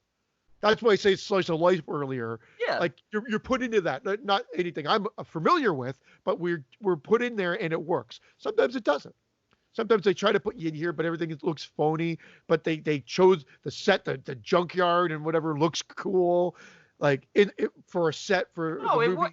it worked well, and for that type of film, going back and forth between a couple of different characters makes sense because they're all homeless people living on the streets. It's just sort of getting perspective from different people's point of view, and really funny stuff. And it is weird that we have two connections to Toxic Avenger, eh? The makeup special effects girl and the big fat guy that was the mayor in Toxic Avenger, and he's like the boss. The boss of the whatever. He oversees the tires coming in to the junkyard. So many goddamn tires. So many is right. Yeah. I'm tired. Tire houses. I'm tired of it. Oh lordy. What about the keep away scene with the guy's dick? Holy fuck! So that was funny. the scene. The Wow. funniest part of that. Get the fucking thing on ice. And Fred's trying to help. He's like, get down to the clinic on 4th Street. Yeah. But the funniest scene is when they cut to him on the back of the the school bus, and the kids are screaming. It's all...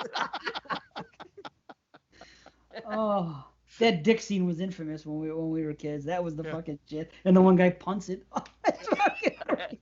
And the girl hides it. What's her name? Fucking hides it. Like she's gonna keep it for a second. He gives her a look. Oh shit. A lot of misogyny there too with his treatment of that girl. Oh, I love it. There's one line she's like, better looking than a lot of the tail around here. There's not one other girl seen other than the Vietnamese or the Chinese girl that shows an interest in the younger brother. I believe she's Vietnamese. I said Vietnamese or Chinese. I didn't know, so I was trying to be as politically correct as Chinese possible. people and Chinese food. God. Asian. She was Asian and she's very attractive. Jesus Christ. He was checking her out. Remember she got jealous of it. So obviously she's better looking than her. And you know what I mean? So, I don't know why I said, and the other guys agree. Oh yeah, she's better. Maybe they had some random chicks come in there and they were there for a short term. Who knows? So some random bums. I don't know. Anything's possible. Except for the one girl again who gets raped. That whole fucking scene. Well, yeah, which is pretty crazy. That's the only time he's a real asshole. Is Freddie, by bringing her like. And the way he treats her and everything else, the way he talks to her. I got mine, now you get yours. And he goes, get the fuck out of here. And then he goes to bed. That's the only time he's a real asshole to me. I almost wish it was someone else that brought the girl back. You know what I mean? Anybody. You wish, you're right, because they kind of keep him wholesome there, too. Wholesome enough. That's where that throwaway line, like, I think it's when you see the guys like kind of crawling out of the woodwork, almost like creatures, and you hear him use a line like, how about a 68? You blow me and I owe you one. Yes. I cracked that joke last line. I thought that line's fucking hilarious. It is. I wrote that down. It was better when they did it in the movie, though. Yeah, a little bit. Yeah. Even Dave agrees. The way he delivers it. You know what I mean? He doesn't deliver it because you actually it's a throwaway. It is a throwaway. In the background as the creatures are coming out. It's almost like you just thrown in there, which is great. That's what I'm saying. Even the throwaway lines that are not given the spotlight are pretty damn Well, in that case, you did it because most of your jokes are pretty much, let's throw them away. I love that. I love you. Christian, you homo. I'm going to rip the liver out of his ass. They say so many fucking ridiculous things in this movie. The dialogue, I mean, again, I said before we can do it for an hour, but there's just... Dead maggot shit! Maggot shit. Shit! Oh, man, it's so much funny. Oh, fuck. Did you know, well, of course you didn't know, but in this movie, there's this one scene, and actually, I could maybe put it up. It's the scene where Bert is hanging out with them in their little area, and he brings that drink, and he's talking with them. Is that when they're eating chicken, or is that before they're eating? Yeah, it's when they're eating chicken. Yeah. Now, check this picture out. Ooh, can you see that? Or no? Spider-Man. Yeah. And Hulk. And, okay, guess what? You know what those are, those things? Glasses that you used to have back in the day? Banks that I used to have back in the day. Both of them. I had both of those fucking banks, and I haven't thought about them or seen them in fucking years. And I saw that, I go, holy shit! I took a picture, I sent it to my brother. I go, look at that! I go, the banks are in this. Matter of fact, that Spider-Man bank. I used to make movies when I was a kid, and that Spider-Man, it was all tore open because we tore open the bank at one part. So after its eyes, it was all busted up. So we made a movie. Basically, all my movies were killing people. So we killed Superman.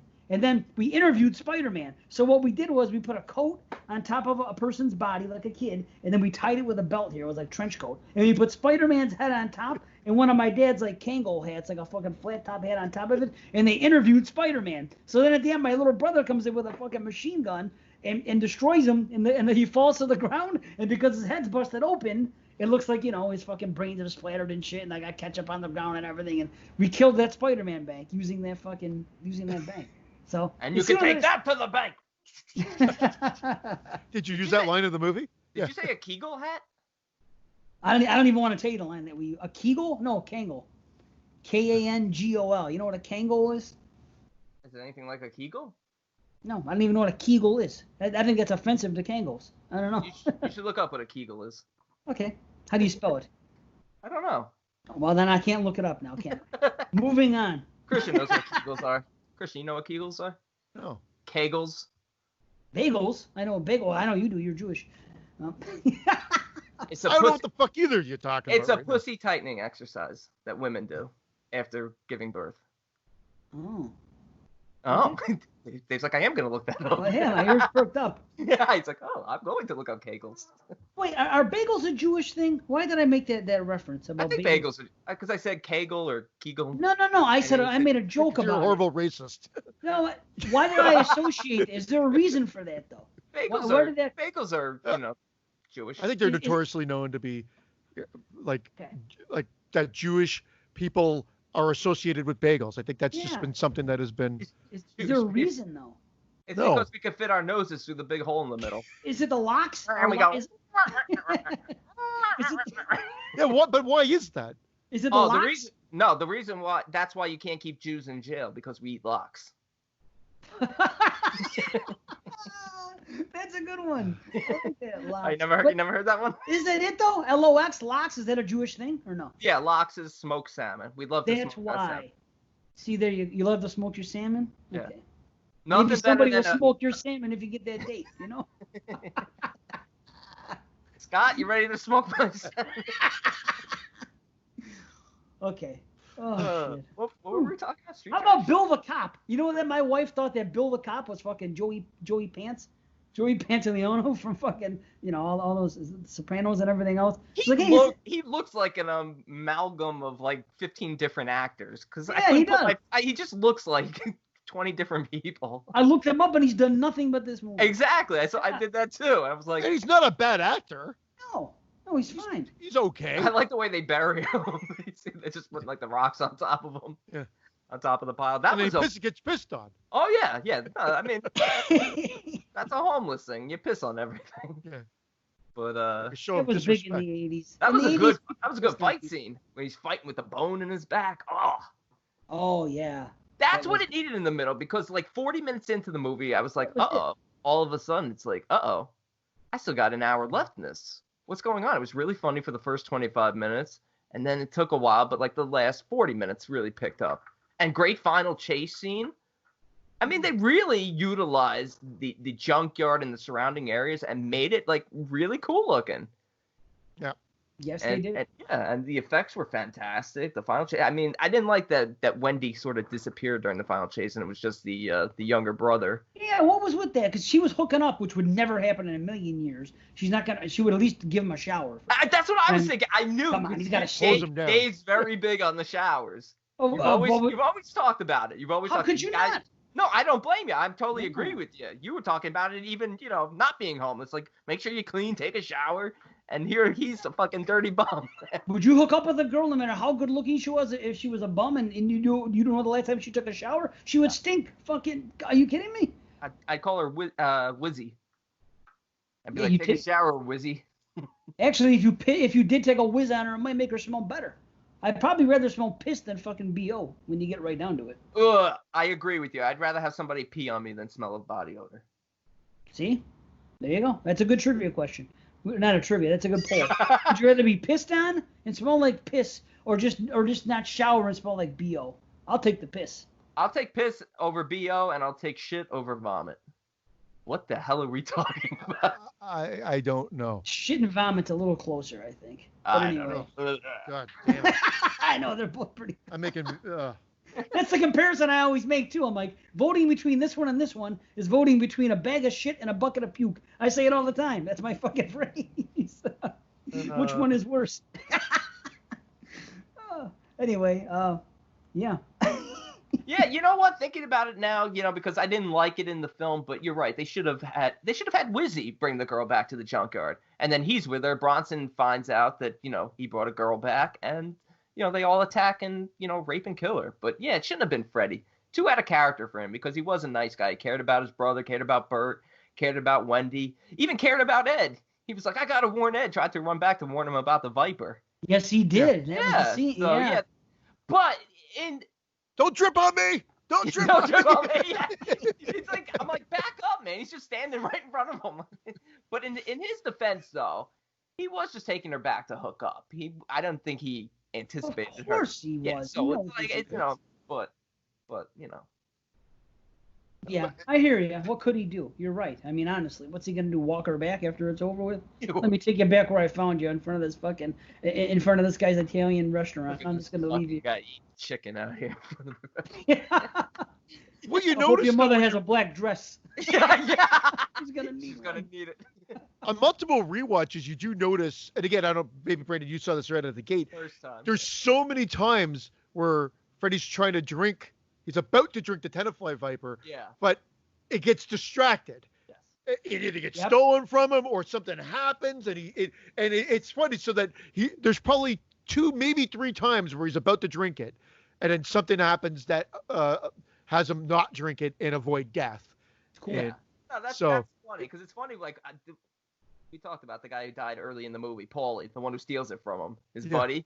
When he goes to the toilet, like he opens the door and walks in, but like everything's knocked down. But that was very naked. Back. That was very Naked Gun-esque. Remember that joke in Naked Gun where they go through the door and Drebin walks around the set? He opens a lady's bathroom door. Yeah. He sort of looks back, and then the camera pulls back, and there's no need to go through the door. Yeah, it's all rubble. It's great. That whole first opening chase is kind of funny because you see, you don't know what happened. There's the crash, and for some reason, all the doors fly open in a car for no reason at all. And then all of a sudden, a ladder drops for no reason, and you think that somebody's helping him, a ladder from the stoop from the fucking fire escape. And no, we don't know why that ladder dropped, but he escaped, and he goes up, and then you see fucking an Asian guy running. Why are they running out of the place? Somebody it's on fire. Naked. That's why it came down. So it came down for fire? a reason, because the building was on fire. Oh, I didn't catch that part. Yeah. Well, like he says, the building's on fire. They're all running down, and then he slaps. Those two are fucking, and he slaps her on the ass. How did I miss the fire? I thought he went in there and he fucked with the people that were. All the smoke coming out of the windows. They're all coming down the fire escape, and he's going up. Oh, what the fuck? Because then you see the Asian guy running with a lamp. I'm like, who grabs a lamp when your house is burning? Is that what's going on here? Should have had a camera. Oh, fuck. Okay, all right. Maybe I confused myself. And then there was the guy outside. Somebody was on a horse. And there was another person. Did you see the one person? They had no hands. Ride him, honey. But they were smoking? Yeah, Ride him, guy honey? with no hands smoking. Guy with no legs. Guy with no hands. It was either ride him, honey, or ride it, honey. That's the line we're walking by. And it's just shitting by. And he's like that. He's like, ride it, honey. Yeah. It's just so many just throwaway lines. You could, like, to be honest, I usually like to write down funny quotes, and maybe it'll happen more on the second watch. But exactly, that was it. Like, I didn't even bother writing quotes because this is literally a comedy film with horror elements added in. This is a straight up comedy. But great kills. Oh, great kills, no doubt about it. Kills. But this is a great comedy. The scariness, if you want to hone in on the horror, because it's really like almost like a splatter tune, if you want to coin that term or whatever. But the horror comes from the flashback nom stuff that you were talking about, Brandon, where because it's a memory and a dream, they're all like vampiric, like they've got the fangs and whatever, and they're coming up, and that's really kind of scary. And then just of course with the brutality of of him and him going crazy and that's killing the guy. And that's what they needed to utilize more in the middle of the film, because they had that great first kill where he pulls that fucking guy out of the car and smashes him through the windshield. The guy in the bow tie, where the girl's like, "Get him away from the car! Get him away from the car!" But then, like, he doesn't kill till he kills the cop, and that's about it. He doesn't kill many more people. He should have been going nuts. That should have been the middle of the movie. It was him like on a slaughter. He should have killed the boss of the junkyard. Yeah, I think you're right. I think there could have been a bigger like climax to the movie for sure. Because that's really the build, and really the second and third act is really Bronson versus Freddy and his group. Yep. And that's probably why I would not give this a perfect score. Oh, as a kid, it kind of perfect score. No. Well, no, but again, you base it on the type of movie it is, and if you relate to it. I mean, at the end of the day, that's what I did with Toxic Avenger. Relate to it. I relate to the days of being homeless and raping people and melting.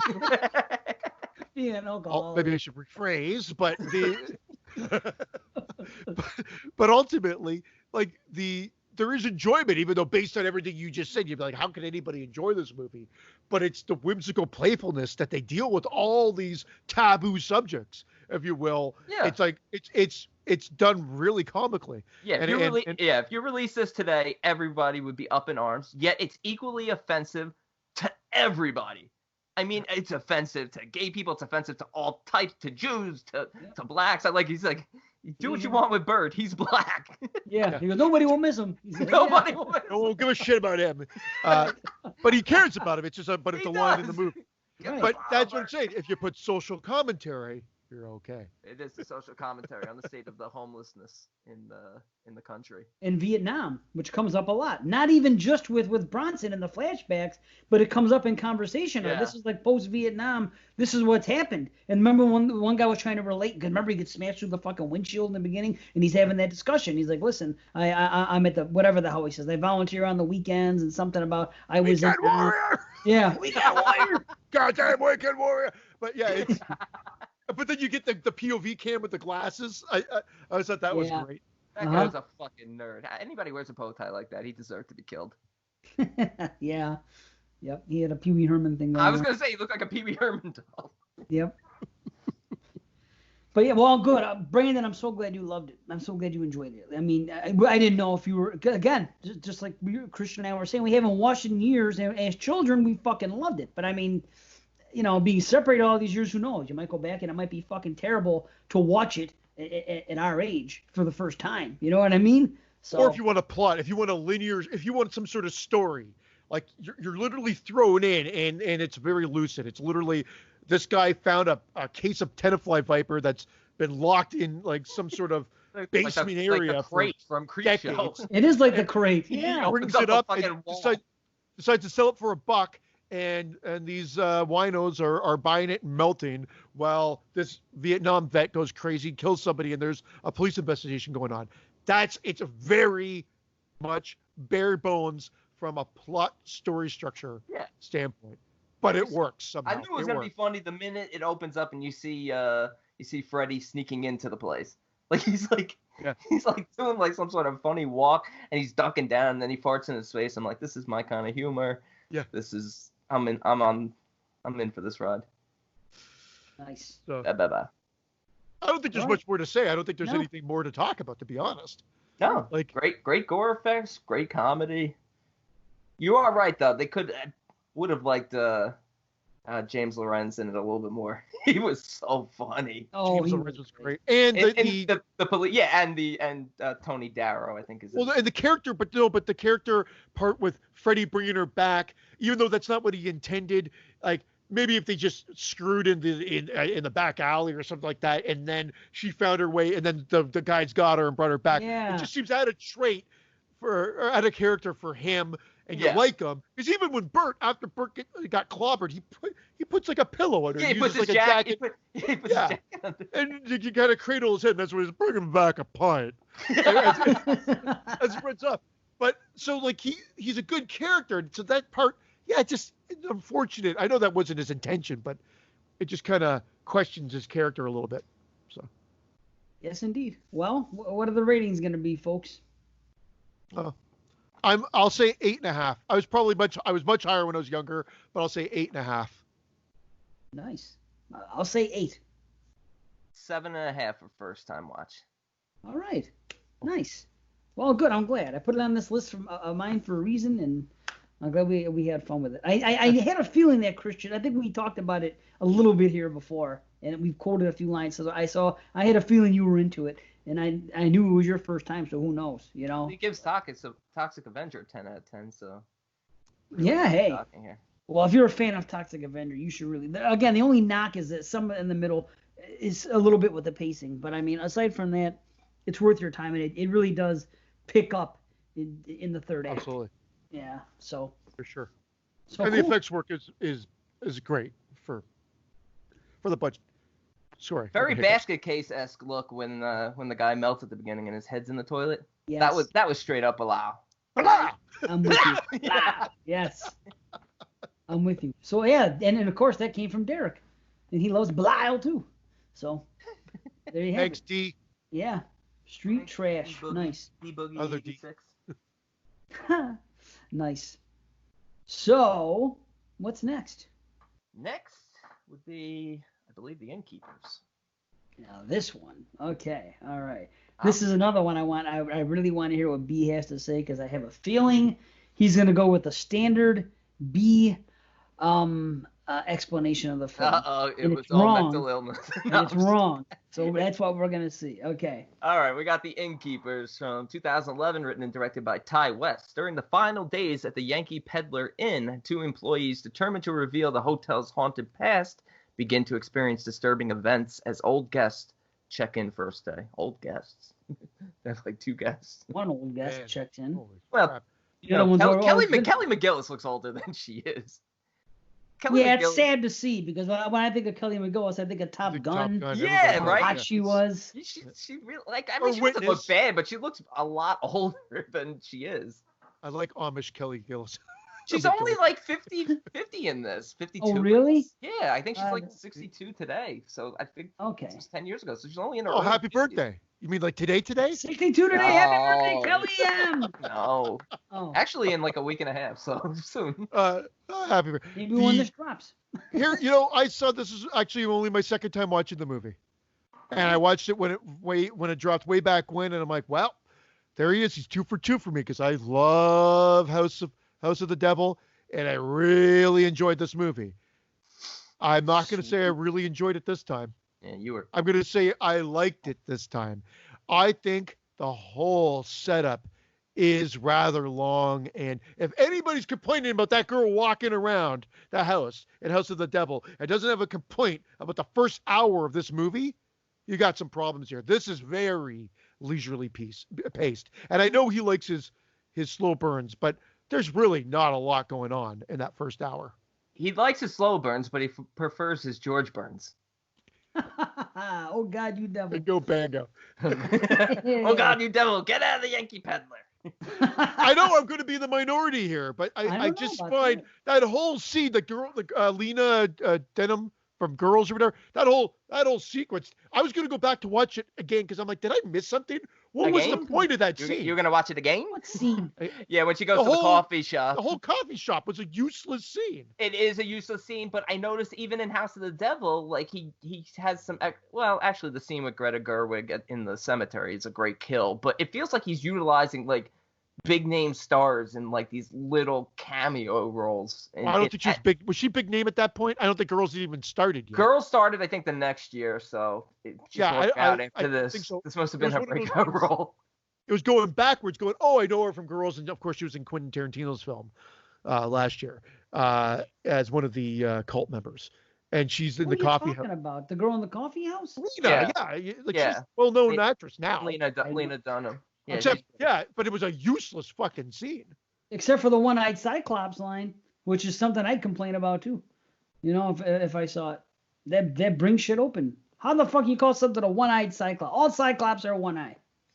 Maybe that's a statement that Ty West was trying. One-eyed Cyclops was a one-eyed Willie, or like Goonies. Like I thought it was a reference to cock.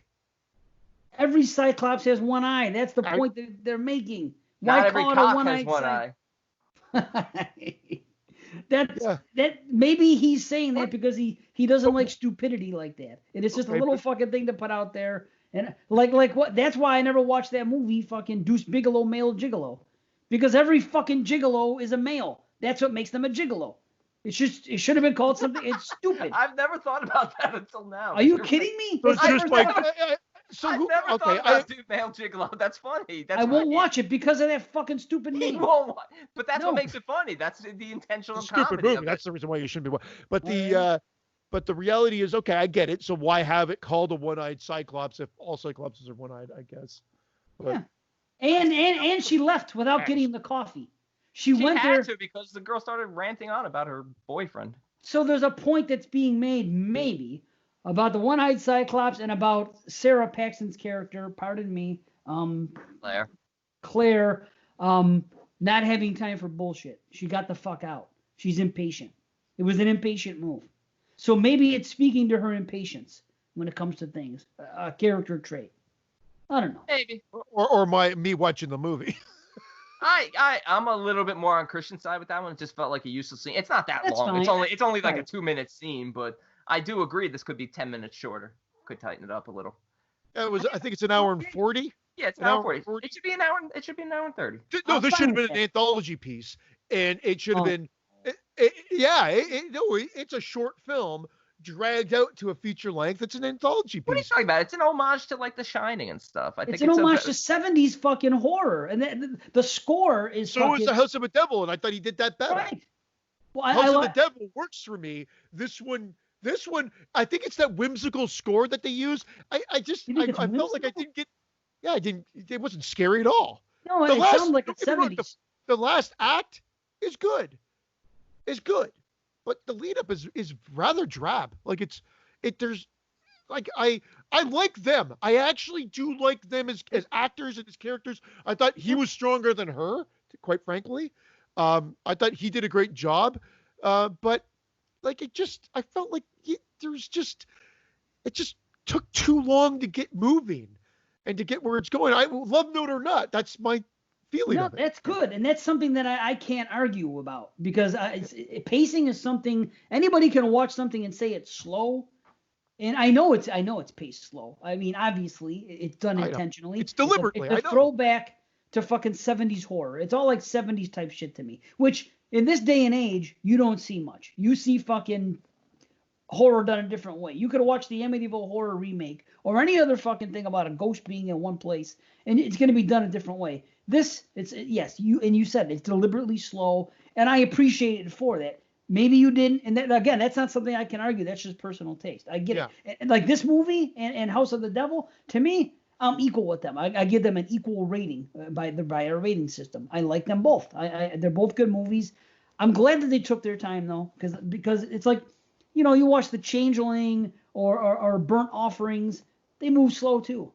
There's a lot of dialogue. And these look like real people. I'm more into these two characters than I am the husband and wife in Burnt Offerings. And I'm not saying I like this more than Burnt Offerings. I'm just saying when I think about these two characters, they're very believable as characters. Yeah, two people you would know in everyday life. Just I wish I did know her. Yeah. Oh, I love her. Oh, she's a doll. There's a lot of I scratching my head of what does it mean? The coffee scene, the scene with the mom and the kid. Did they just need other guests there? Like what was the point? They did need it. That's sort of the filler of it. I agree that the pacing's a little off, but I like the fact that they established their friendship and they establish that Luke likes Claire more than a friend, and there's a lot of depth there to their friendship. They're genuinely good friends, and I like that. That part is good. I agree. Yeah. This felt like the old man coming back and doing that. Great. Yeah. We never really so Kelly McGillis, she explains why she's there, and she apologizes for her behavior, and I mean, so that's okay as well, but there's just some like the mom with the daughter, and just certain things just didn't work for me, and I think they needed to develop the main girl a little bit more. She came across a little whiny. Kind of like how I'm coming across right now. I think the point is that she's young, she's indecisive, she doesn't really know what she wants to do, but she sort of has an attachment to Luke and to his interest in the paranormal. And I love the setup, the opening montage of of the pictures of the inn as it's getting older and older, and the music intensifies. Yeah. And at the end of it, like, it's an interesting ghost story because it kind of throws you off. You think you're getting into something more menacing when it's really just about maybe fate or predestination and stuff like that, and trying to change your fate and stuff like that. And that's where Kelly McGillis comes into it, where she starts talking about deja vu, but almost seeing in reverse that she has a vision of the future. Which and she stuff did. like that, which she did, yeah. But she couldn't. Spirits. Yeah, exactly. And you know who those three spirits are by the end. And I thought it was really clever, something different that we got, because we think, oh, well, here's a hotel that's been open since 1891. Why all of a sudden, 110 years later, is it going to become malicious? It doesn't. It doesn't. It never was. The ghosts aren't malicious in this. Well, sure they are. They all are. No, they're not. They're not What's trying to hurt her. What are they trying to do? Scare her to get her out? Exactly. What the fuck do they care if she gets out? The ghost of what's her name? Madeline? Madeline O'Malley. Okay. She haunts her the whole fucking movie. Not hurting her, though. She's scaring her. She's waking up in bed and she's fucking giving her ghost mouth. Did Mike Flanagan direct those scenes? Right. Yeah, but she's waking up and the ghost is fucking scaring her right out of her room and saying the piano scene, which is fucking brilliant, by the way, the best sequence of the whole film. I love the whole piano scene. That one? I think it's done better in that than it is The Changeling.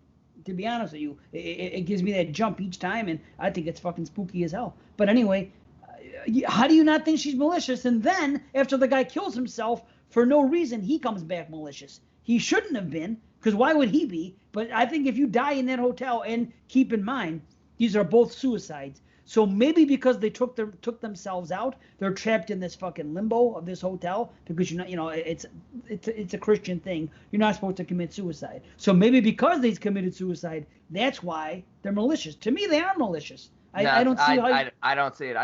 I see their presence in her life as a warning to get out, and I see his presence there as him just reuniting with Madeline. That's why he comes back to kill himself there, because he wants to be trapped with the woman he loves. Whoa. I'm surprised you're even pulling this much out of it. I thought he made a mistake. He even says that's something. Madeline's husband, you're trying to tell me? Absolutely, that's Madeline's husband. No, he's not. Madeline never got married. Yeah, because he left.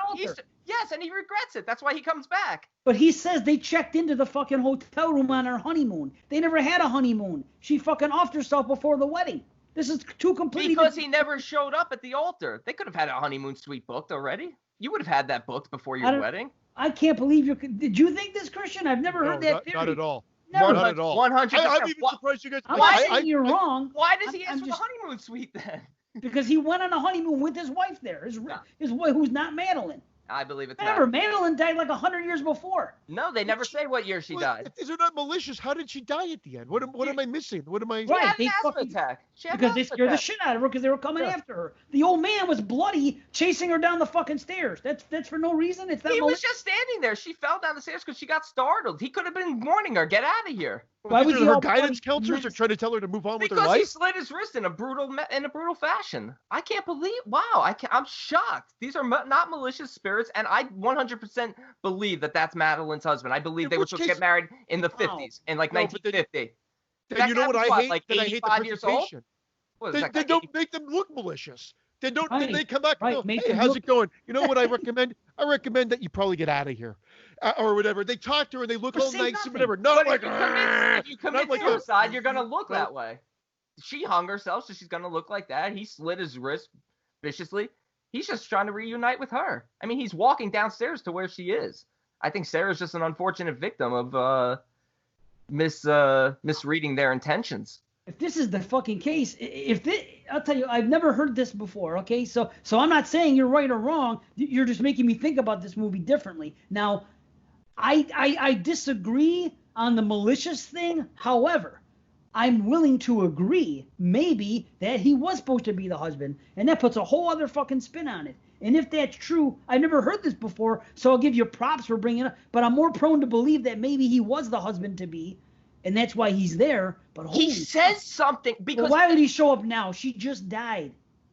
Remember, he says that my wife died, and they spent their whole life together, and that's why he's so sad now. Because he even left a note that says something about since you've departed, and we spent the night here, and you got to look at the suicide note. I wish I remembered exactly what it says, but it says something to the effect of, basically, I've lost you now, and something about it, and being in this room, I thought I'd come back to the place where we began our life together. That's what he said. Your life ended. Yeah. I thought I would come here. It's something about where we began our life together. So how can they have a life together if fucking she stiffed her? He stiffed her and she fucking killed herself before the wedding. There's no life together. He says something about being late to the altar. No, he doesn't. He does. That would resonate with me. Are you kidding? He does. He does say something. Yeah, he says something along that about having a regret. He was late and something like that. It's very quick, and that's why I took it as this is the husband returning at the end of his life. This was his biggest regret, and he wants to be with her. It kind of just seems out of place otherwise. Well, why not hang himself then? I thought it was a little bit more. I thought also his way that he committed suicide was very, like, that's not usually your first option. This is the way I saw the movie. This is the way I've always seen the movie. If it's really not this case, I don't think it is. I've never heard anyone else interpret it this way but you. I'm not saying you're wrong. You just dropped this into our laps. My rating would go way down if it's not this. Really? Why? Way down. What's wrong with two malicious ghosts?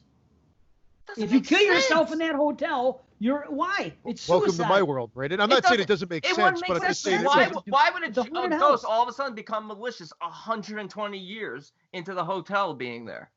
What do you mean? They've always been malicious because they've been dead. They haunt the fucking hotel. There's a website on it. That's all they talk about is being haunted by this fucking girl. Why would she play the piano? He even points that it's fake the whole time. To him, it is fake.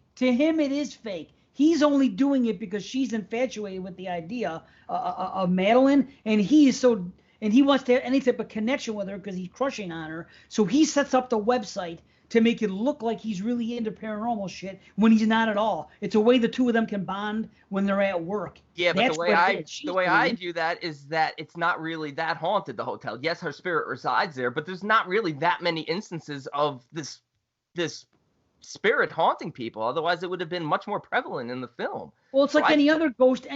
First and foremost, there's nobody in the hotel to see it, and they both have, and he's claimed to see it, and she has stories of people that have, it's like any other ghost thing. So-and-so has claimed to see a spirit roaming around the presences of this hotel. How many times have you heard that, or this place? People they claim to see a spirit fucking appear to them in the hallway. It's typical haunting shit, and there's no one else here to be haunted. McGillis sees the fucking shit in her own, and the only other guest in the hotel is the kid and the fucking girl. So we're only seeing a few people. I mean, remember, this hotel has been in operation for 100 years, and there have been reports of people seeing this. I don't think that Sarah Paxton or whatever, Claire just came up with the shit out of her ass. It must be like a thing. Oh, did you know that in the Yankee Peddler, some girl killed herself, and it's rumored to be haunted? So she probably talked to people or whatever. Or, they got rumored. What was the significance of the third level? Like, I mean, other than being stripped down, like, they really never play on that. That's where she hung herself, in the honeymoon suite. That's why when he kills himself in the one part of the honeymoon suite, on the adjacent door, when she opens it, that's where she's hanging. Because they're like adjoining rooms in the honeymoon suite. It's like two rooms attached. That's why I assume. Why else? He requested that to reunite. And the age fit perfectly. If this guy's 80, 85 years old, means he would have been born in about 1925. Probably would have gotten married in the late 40s. Brandon might be onto something. You might be. I'm not saying it's not possible. Yeah. I just. And that's what I'm saying. And that's why the warning from the three spirits. Well, that's like, I think Ty West doesn't like to overly explain everything, which is actually kind of cool. So I'm actually willing to agree with that, and that I actually like the idea that raised my enjoyment up. I like the way that you can interpret it both ways, but I want a more definitive answer. Now, to me, the three spirits are the old man, Madeline O'Malley, and Claire. Correct. Okay. She's the third spirit. Yeah, you see her at the end. She's in the hotel as a spirit. So if if Kelly McGillis, what's her character's name in this? Something Reese. Lee. Remember, he thought that he was calling her Lee. Lee. Like, why the hell did she call it Luke Lee? Yeah. Leanne something. Leanne Reese Jones or something. Yes. Yeah. Miss Reese Jones? Yeah. Miss Reese. because she's the one communicating with these spirits and she can't quite pick up, but eventually she reads that it's the warning to get out, which means that warning is coming from the future from these three spirits, right? That's the way I'm taking it, that the warning but she's seeing the future, because she says she can see the future. So she's saying and that's why she says to what's his name at the end that it couldn't have been prevented. Exactly. But she didn't know for a fact that she was going to be the third spirit, but she knew there were three spirits. Yeah. And of course, at the time, Claire only knew about one. By the way, again, this is just Wikipedia, but in the plot, it says the legend of Madeline O'Malley, a bride who hanged herself in the 1800s when her fiance jilted her at the altar. Again, I said the 1800s. This person, it doesn't mean it's a fact, because it's Wikipedia. Anyone could put it there, but again, I don't know. I assume that it was the 1800s. And when does this take place? Because it's obviously, was it supposed to be the 2000s, 2011, 2010? Yeah, well then that can't happen. It's not that old. But to me, like based on the montage and all the pictures, it said the Yankee Peddler Inn was built in 1891. My guess was Madeline O'Malley happened, 60 years later or something. No, because remember they said it closed in the 50s. Wait a minute. She even says when it happened and how long it shut down for. She gives this whole speech to that little kid about the timeline, and that's when it comes out. But I can't remember, of course, what they say. Well, if it happened in the 40s, then it could still line up. It could, yeah. I could be wrong. I'm just pulling a number out of my ass. I don't know. I just remember that she said that it sat dormant for so many years, and then it got resold again later and then reopened. Yeah. Because the way I viewed it is also with the montage of the photos, the music is nice in the old photos, and then it builds into a menacing crescendo as the pictures get more modern. In the opening, they show it in 1891. It's nice music. It builds, and I'm not sure what the years are in each of the photo, but you notice the music intensifies and gets much more sinister. And by the end, when it's modern day look at the Yankee Peddler, we're into some sinister music, saying we're about to get into a sinister type horror movie, or so we think. So, wow. Dave, when you were talking about, you thought Brandon was going to go on to the thing, are you talking about the theory of her lack of ambition, the depression theory? Pardon me, say that again. I'm sorry. So that it's in her mind, the whole depression. That's what I thought theory? B was going to say, that there were no ghosts the whole time. Because I have read that. I read about that. I think after I watched it way back when, and I read about that when we were preparing for this show. I don't necessarily agree with it because I always find it a cop out, but that it's kind of like never once went depression. There. Never once went there. That's cool. The way I thought about it, she's a young girl. She's probably, in real life at this time, she's like 22 years old. And that's what I figured she's playing, somewhere around like a 20-year-old in this. And she's just young, indecisive, doesn't really know what she wants to do, and she's just passing time. Heck, I was passing time up until last year at 39 when I finally figured out what I wanted to do. So it made perfect sense to me. I never once was going to go with the ghosts aren't real. I just thought the ghost's intention was not to be sinister. And I know they look scary, but they died in horrific ways. It can be argued because, again, she thinks they're real because of Luke. Luke has made it up. It's all a lie. And look, she sees them and stuff, but they don't try to hurt her or anything. And also, she runs into the basement. She sees Madeline O'Malley, but Luke is knocking on the door, and it's Claire who's blocking the door. It's not Madeline O'Malley. You never see the ghost actually do anything that sort of prohibits her from getting out. Even the old man at the top of the stairs just startles her. But I took it like, oh, he's going to the basement where Madeline O'Malley might be. Well, you know why she couldn't get out, right?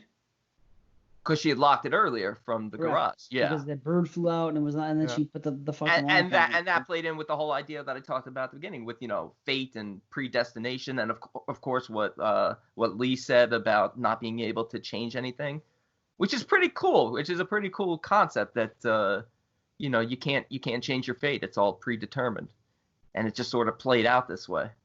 But wow, maybe I'm overanalyzing it. I mean, I'm not afraid to admit when I'm wrong. I might be completely off on this. I mean, I was off on Terrifier. I mean, I'm gonna have to next time I watch, I'm gonna have to pay attention to a few extra scenes I didn't think they said when Madeline O'Malley died, and that was one of the big things, because you're right. If she did die in the 1800s, I mean, if they had said Madeline O'Malley died in 1800s, I wouldn't have even brought this up as a theory because it would have been absolutely, vanquished. But I thought to myself, okay, did they really say? They didn't really say. Maybe she died in like in the mid 20th century, and that's the husband returning. It would make sense. It seems like he has regrets. I mean, he said something that just maybe I heard it wrong, but it just came across like, oh, this might really be the husband. Wow. Hold on. Here's the thing on fucking. I was looking things up online about explaining it. Somebody says the Innkeepers. Who's the old guy in room 353? How was he related to Madeline O'Malley or to the events that took place in the past? And this person answered, the old man was not related to Madeline O'Malley. She died in the 1800s, and he is not old enough to be related to her. The Yankee Peddler Hotel is renowned for its hauntings. So again, this is just one person online answering another person's question. Everyone seems to think about the 1800s. So there's got to be something. I know it was built in 1891 because I paid attention to that. I just didn't know that she died so shortly after. I don't. That's what I was trying to look for. Maybe it's in there. Maybe it's in there. Too. Maybe it's in there, and I completely misinterpreted. Either way, let's say he's not the husband. Let's say he's not the husband, and he's just some guy who, like you said, lived his life with his wife, and she just died, and he's at the end of his life, and he's sad, and he's got regrets, and he kills himself. Either way, I don't think the spirits were meant to be malicious. Okay, listen to this. This is the review that somebody wrote. It was another way to explain things. And listen to this. This is it's like 2 paragraphs, but listen here. The absence of direction is what the Innkeepers is really about and where its real horror lies. West's film is a visual manifestation of the trapped psychology and the deep unsettling anxieties of the aimless. He accomplishes this with cleverly placed peripheral characters that he describes as representations of where you can go in life. One of the hotel rooms is occupied by a mother and her young son. She's having marital troubles and needs to get away from home for a few days. Another is a barista saddened with the relationship problems so tedious to hear about that Claire bolts from the coffee shop without even getting her drink when forced to listen to them. A sad old man shows up after the death of his wife, to spend one more night in the room where they had their honeymoon decades ago. All roads lead back to the peddler, and in the ghost of a bride who committed suicide in one of the rooms, and one can't even escape after death. So there you go. The peripheral characters that Christian had a problem with, according to this person's review, and it have meaning. And Ty West had something to say about it. Of course they have meaning. I didn't see it, but that's okay. That sums it up nicely. Yeah, it doesn't necessarily make me enjoy the movie anymore, but it definitely gives more reason to it. But I've also read something I bet that person thinks it's all in her mind. As a continuation, all roads lead back to the peddler. But then to what was he talking about? The aimless and the psyche of the aimless and whatnot. If you read more reviews, they go down the road saying it was all a manifestation of her inner mind. I don't believe that. I would go more with the predetermined fate and the idea of that you can't change your fate, because even Luke at the beginning of the film said something to her like everything happens for a reason and you don't just end up at the peddler. So it's like she's destined to be here at this exact moment, and her life is supposed to end over this last weekend that the hotel is going to be open. Or didn't you do this on WotC recently? Yeah, and none of this came up as far as that. That's what I'm saying. Neither of us thought about it. That's what I'm saying. And we want to deep dive there, of course. You thought it was? Did you? And you thought it was more straightforward too? The reason I say that is usually Watson would be the one that would, because I know he hates the whole it's all in the mind thought process too. But that's why it's surprising, because I can see it. You can argue it.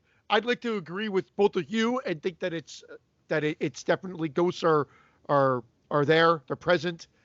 I really don't I would never say somebody's wrong or dumb for having that opinion, because that's a theory that I usually love, but I can't see it in this film. Especially another thing that I'm gonna say that, I mean, look, again, I'm not saying I'm right. I'm not saying I could be way off. There could be a line in the film that said Madeline O'Malley died in 1890, and in that case, I'm completely wrong. But you hear the story about how she hung herself on her wedding day, and they hid her body for 3 days in the cellar, right? Because they didn't want the bad publicity at the time. Right. So that to me, even more so, said that the ghost of the old man that killed himself was related, unless he's just drawn to her spirit because she's the first spirit that maybe inhabited the place if she did die in the 1800s, right after it was built. But he's drawn to that spot, But she's cellar. aimless. She's aimless, and that's what it's about. And Ty West talks about it here. He says that Claire's depressed, and that she's aimless. She doesn't know where she's an aspiring performer. She's humiliated to say she's not. She doesn't want to work on a hotel her whole life, and that she made her feel like an asshole. You know, plenty of people. She did do that, and I like when she stood up for herself. But if that's the case, Ty West did not do a good enough job of portraying depression with Claire. No, well, he says I know I never got the feeling of depression. Yeah. I got the feeling of aimless. And look, depression looks different on different people. Believe me, I know all about it. But even in this case, it's too subtle. If that was the case for me, I got the aimless, young, not sure what she wants to do. I thought she was. That's an interesting thing because the way she answers her about being a performer, she kind of pauses before she says no. So that's interesting. I could buy that she is kind of an aspiring performer, but just way too embarrassed to talk about it. But well, he says here, that reiterates, because that whole sequence there, I think doesn't scream depression. It just screams like, I'm trapped in a dead end job. Yeah. I don't know what I want to do. But that's the point. That's what he's trying to say. West said he wanted Paxton's real life vibrancy and goofiness to be reflected in her portrayal of Claire, and her performance is so impressive for precisely that reason. Because on paper, Claire is awkward, paranoid, and socially anxious. One thing you don't see on a film too often is how peppiness is often a mask for depression. Depressed adults are rarely sullen or withdrawn. More often, they're annoyingly present, trying far too hard to present a portrait of enjoyment. Depression is desperation, and Claire is desperate, not for a new job, new friends, or a new life, but for justification. She wants justification that this job in this town at this moment in time is her destiny, and the only way she'll know that is to kill the boredom. Boredom lies at the roof so much that depression. To be aimless is to be bored. To be bored is to be depressed. That's why there needs to be ghosts. Anyway, he goes on. But anyway, the word aimless ties into what he says in this interview as well. I don't know if he did research about the statistics about depression. Maybe that's a true thing. Not the way I have experienced it, being more present. Everybody cries online about it. No, but even back in the 80s. But who knows? I'm not gonna argue that because I'm not an expert on it, even though I know about it. Yeah, we don't know. I mean, all I can tell you is what a few people said. No, it's interesting. That's why I think I like this movie. Probably more. I probably would rate this movie higher than I normally would because of the fact that it's so open to interpretation. I think I like that about it. I think there's just more definitive answers. I might come down on it depending on what they were. But I do love the relationship between Luke and Claire. I like the way he opens up to her. I really do. I get that feeling every time I watch this movie. Like, I want her to make it because I really feel like they'd be good together. Like, he genuinely cares and loves her. And I like how he bolts and comes back. He gets scared. Finally, he sees proof of what he doesn't even believe in. Because he's blowing her off the whole movie. She says about the piano, and he acts like fucking laissez-faire. Like, oh, yeah. And this is the problem I had when I brought it to Watson. I said, this was a complaint, and he set me straight. I said, listen, my problem is that this guy here, he seems so invested in the paranormal that when he's finally getting concrete things, he's acting like it's nothing and he's not buying into it. And that's why, and then Watson told me what I told you guys earlier. He doesn't believe in it.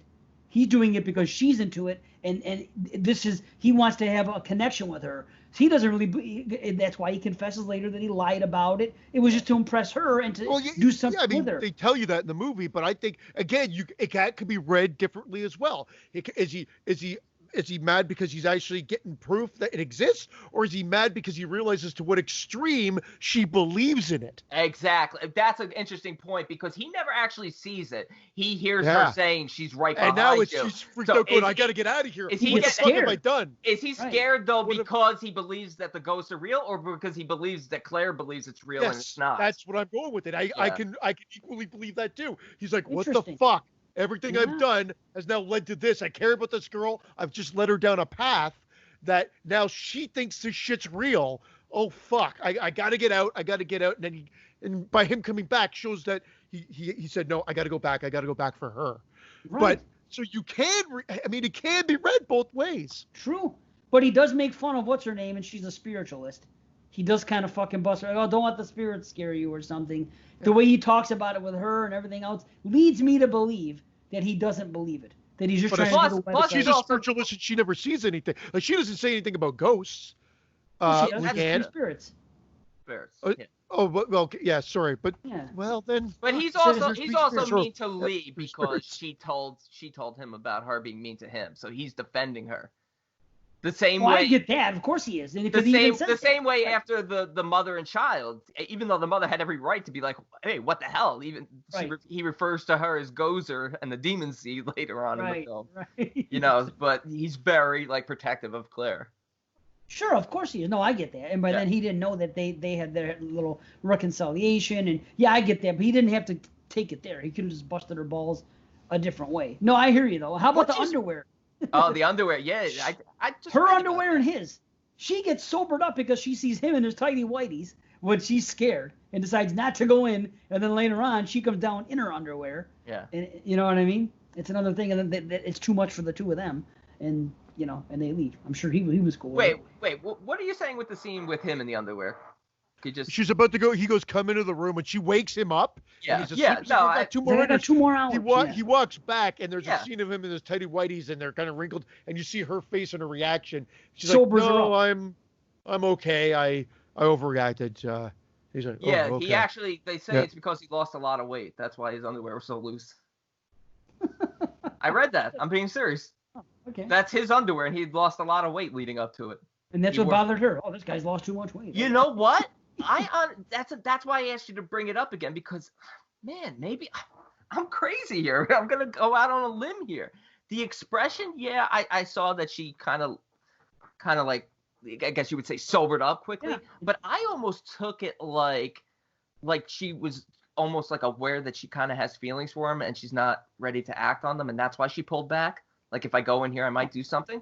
I thought the opposite. I thought she was. I know of dealing with the ghosts was more than going in his bedroom. I know that's what most people probably think, but man, I was deep diving the other way. Crazy. Well, if nothing else, this is a thought-provoking movie. If nothing else, even though we're saying that it's slow and there's nothing, and they could have taken this out, we started exploring different areas and different things and theories. Yeah. Mm-hmm. Who knows? That's why this movie intrigues me because there's a lot. There's stuff there, whether it's this or that. There's stuff to interpret and deep dive into. And I know Dave's thought of The Sacrament, but you got to hear me out because where I was going with it is I was like, with Ty West, I was like, House of the Devil, loved. Innkeeper, really enjoyed back in the day. And then The Sacrament I thought was really good too. So I'm like, he's 3 for 3 for me. And I'm not saying this is not good. It's good. I just really enjoyed it. I had it almost on par with my rating for, as you said, you did have it on par with House of the Devil. And I now there's a fair difference between the two. Really? I think mine are pretty much the same. I've come up more on it. The first time I watched it, I was just okay.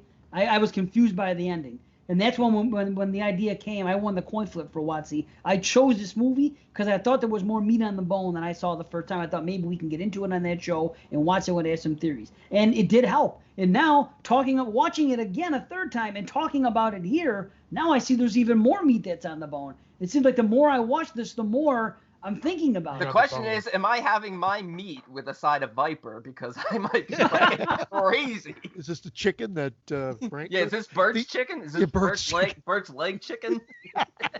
No, it's your smoked salmon. That's what there's a lot to talk about, but I always go with what I experienced and what, again, in retrospect, there is a good chunk to talk about. That still doesn't take away from the fact that it was like, let's get this movie moving. Yeah, but another movie that should have been 10, 15 minutes shorter. Same thing with Street Trash. Still enjoying the both a lot, but they, you know what it is? It's like, I don't know. I feel like 85 to 90 minutes is like the sweet spot for this genre, for the horror genre. They did a good job acting. The setting is great. Again, we're talking about Street Trash with the dump, with the junkyard. This with the hotel. Great setting, and the acting solid. And the last 40 minutes are great. There's some really good stuff here. But just as a whole, I thought it needed a little bit more. As a whole? What kind of hole? A dirty hole? Yeah. A hobo hole? A hobo hole? Bert's hole? I'm not going to talk anymore. That's fair. How about the fact that they drink Schlitz in this movie, too? Did you notice? Schlitz, again, the one that survived and made it to hardware, is here in the Innkeepers. Good old Schlitz beer. It's the new Miller, I think. This takes place in the same world as hardware. There you go. Yeah, Madeline O'Malley was a nomad bounty hunter in hardware. And she dances the wibbly wobbly walk. You know what? Every time, it depends on when I watch this movie, because I've probably seen this movie about 5-6 times. Holy shit. Okay. Sometimes I see the spirit of Claire at the end. Sometimes I see the outline. Sometimes I don't. I finally saw it again this time. And I was like, now I know where to look on the gray curtain to the right. Yep, that's it. Did you wear underwear? Sorry. Hopefully not. No. It's kind of sad at the end for her. Of course it's fucking sad. Well, I mean, of course it's sad that she dies, but I feel like the shot of her sad for her. Is sad because she's looking out the way Lee was looking out at her. Because Lee is sort of a sad character because she's a former actor and star who says she's sort of happy, doing what she does now. She's basically Betsy Palmer. She was a star on a show back in the day where she played the mother, and then she went from that big thing to now doing conventions. Actually, I believe she's more of an Arnold Palmer. Did you see her backswing? No, but the scene where I'm just kidding. But the scene where Lee is looking out the window and Claire's, trying to throw away the garbage, the look on Lee's face is kind of sad. Like here's a woman who's sort of like, like it didn't end up where she wanted it to end up, and that's sort of not going to end up that way for her either. She's thinking. and that's why it's almost like a mirror image of the scene. She's in that room again. Very good. Yeah. Wow. Because that's isn't that was Lee's room, right? That she's in.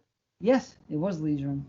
It was either that or was room 353. You tell me. I don't know. Yeah, no, I'm not sure. But either way, the shot is really cool, and I like that. And she turns and looks at the door as it shuts and fades to credits.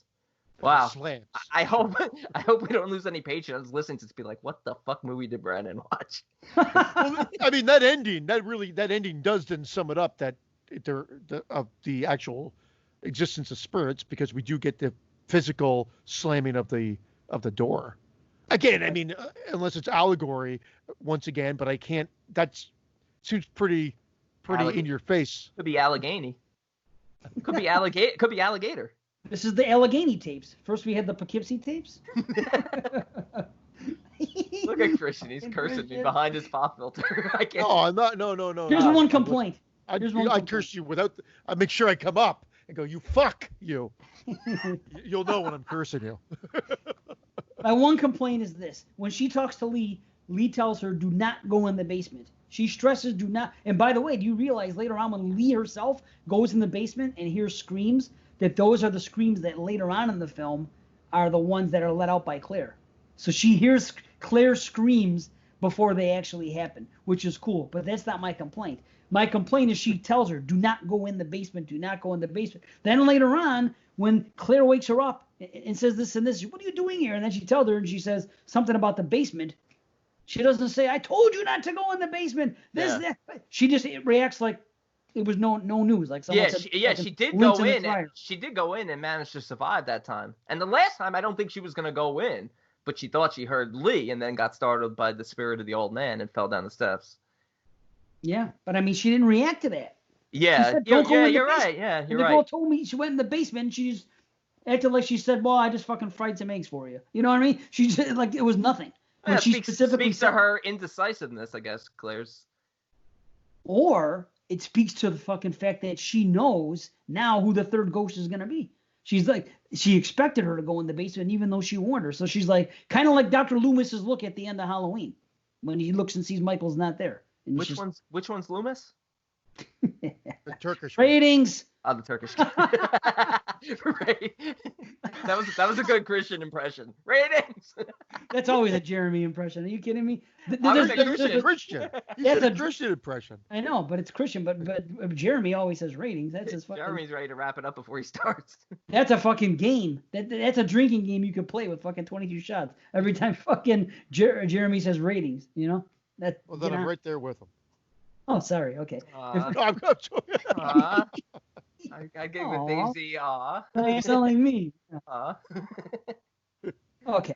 I guess I have nothing else. Maybe some comedy, but. Oh, that's interesting. You're right, because she is in the basement at that point with Luke. But you're right, Lee. There should have been. I mean, granted, she was startled from being asleep, but there should have been. You know, didn't I fucking tell you? Right. But there wasn't. Whatever you do, you cannot go in the basement. Maybe it's destiny. Maybe it's that's what I liked about it. Surprising. The whole idea that even though Lee says, "Okay, we're getting out of here now," you know, even though he comes back and says, "Wait right here," I want them to be like, "You go wait in the car. Go outside, go to the car, and wait for me. I'll be right there." But it's a movie; they can't do that. So, but I would have been like, "Get the fuck outside right now. Do not come back in through these doors." But correct. But it still let her down there because she thought she heard Lee. So it wasn't like she was disobeying at the very end, even though she disobeyed like 10 minutes prior. Yep. Yeah, wow. Good film. Good film. Yeah. I always enjoy this film. I've seen it the same amount of times as Terrifier, which means I'm probably completely off in what I'm watching. But this was one of those films I was going to bust out the quarter rating for, but since we got rid of it, I'm coming up, and I'm going for an 8 out of 10. Nice. Okay. Yeah. I'm 7.5. I'm a junior. And I'm 7. Like I said, good movie. Just like I said, I just wish it. Pretty so kind of like. Yeah. Very much like what we just did with all within a point and a half of one another. Like again, there's a lot of good stuff here. Fish. Couldn't remember the movie. Yeah, I just was really high on it. Like if you remember on House of the Devil, it was a 9 out of 10. And I think I had this one hovering around 8.5 there, that range. And I don't know. Maybe I was expecting more from it. In fact, we were going to put this on a week ago. I gave my kids a choice. I said, "What do you want to watch? The Innkeepers, which I got to watch for our show, or do you want to watch ICU, which I really loved, and I wanted to watch it again?" And I said, "I think you guys are going to like it, but you guys pick." And I let them watch the trailers for both because I don't think either of them spoil the movie. And they picked ICU. You put the right one. ICU, you put the right one in. You let the right one in. And we all loved it again. Well, I loved it again, and they loved it for the first time. And again? Then I watched this one, and I liked it. Like I said, it's a good movie. You liked it again? I liked it again. So far, so good. One more movie, but before we get to the movie, we have an email with a question or two. Uh-oh. It's all good. It's all good. Scared that you have to prep for it? Nope. I saved it for a reason. No, it's fine. Okay. This is actually this was put on the Patreon by our buddy Stu Watson, who says, "Okay, Christian, say it." The only Watson we want on the fucking page. Uh-oh. You can't say that anymore. I get it. I love it. And Mr. Watson knows this. He's alluded to it. We've been texting back. Everything's great. But you got to crack the joke. When the joke comes up, it's coming up. This is true. We do joke about everything and anything. Yeah. It's the way life should be. Okay. Stu Watson says, "Absolutely love you guys. Been listening since I found your show in the mid-90s episodes. Now I'm going back and listening." I thought he was going to say the mid-90s. I'm like, yeah, well, we've been podcasting for a long time. The Godfathers of podcasting.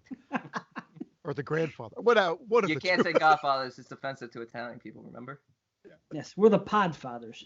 Okay? We'll leave it at that. Okay. Good Lord. Now I'm going back and listening from the beginning on Stitcher. Just finished episode 3 top 2015 lists. Top notch. There you go. That's when that was a big phrase, too. Nice. And I love that all three of you have a solid sense of humor and can laugh and joke about stuff and anyone with a grain of salt, like we've been saying. And anyone salt. With a grain, pardon me, not with a grain. What did I say? You said a grain of Veruca salt. Hold on. I'm wrong. I didn't even mention. Stop. I can't even. Okay. Joke about stuff and anyone with a grain of sense. Oh, okay. Let me say this again. I love that all three of you have a solid sense of humor and can laugh and joke about stuff. And anyone with a grain of sense can tell you're just BSing. Okay, that's okay. But And bottom salt. line, yeah, insult, grain of sense and salt. But bottom line, you'll never please everyone. So if they don't like the show or one fucking comment, fuck them. Thank you. We love you. So carry on and be yourselves. Keep it real and top notch. All right. Nice. Yeah. Awesome. Now there's a little more to that. P.S. Part 2. Well, there was a P.S. Part 1 about my microphone, but I guess it was just one show. Anyway, I haven't asked a question yet for the show, and I've been a member since 101, so a few months now.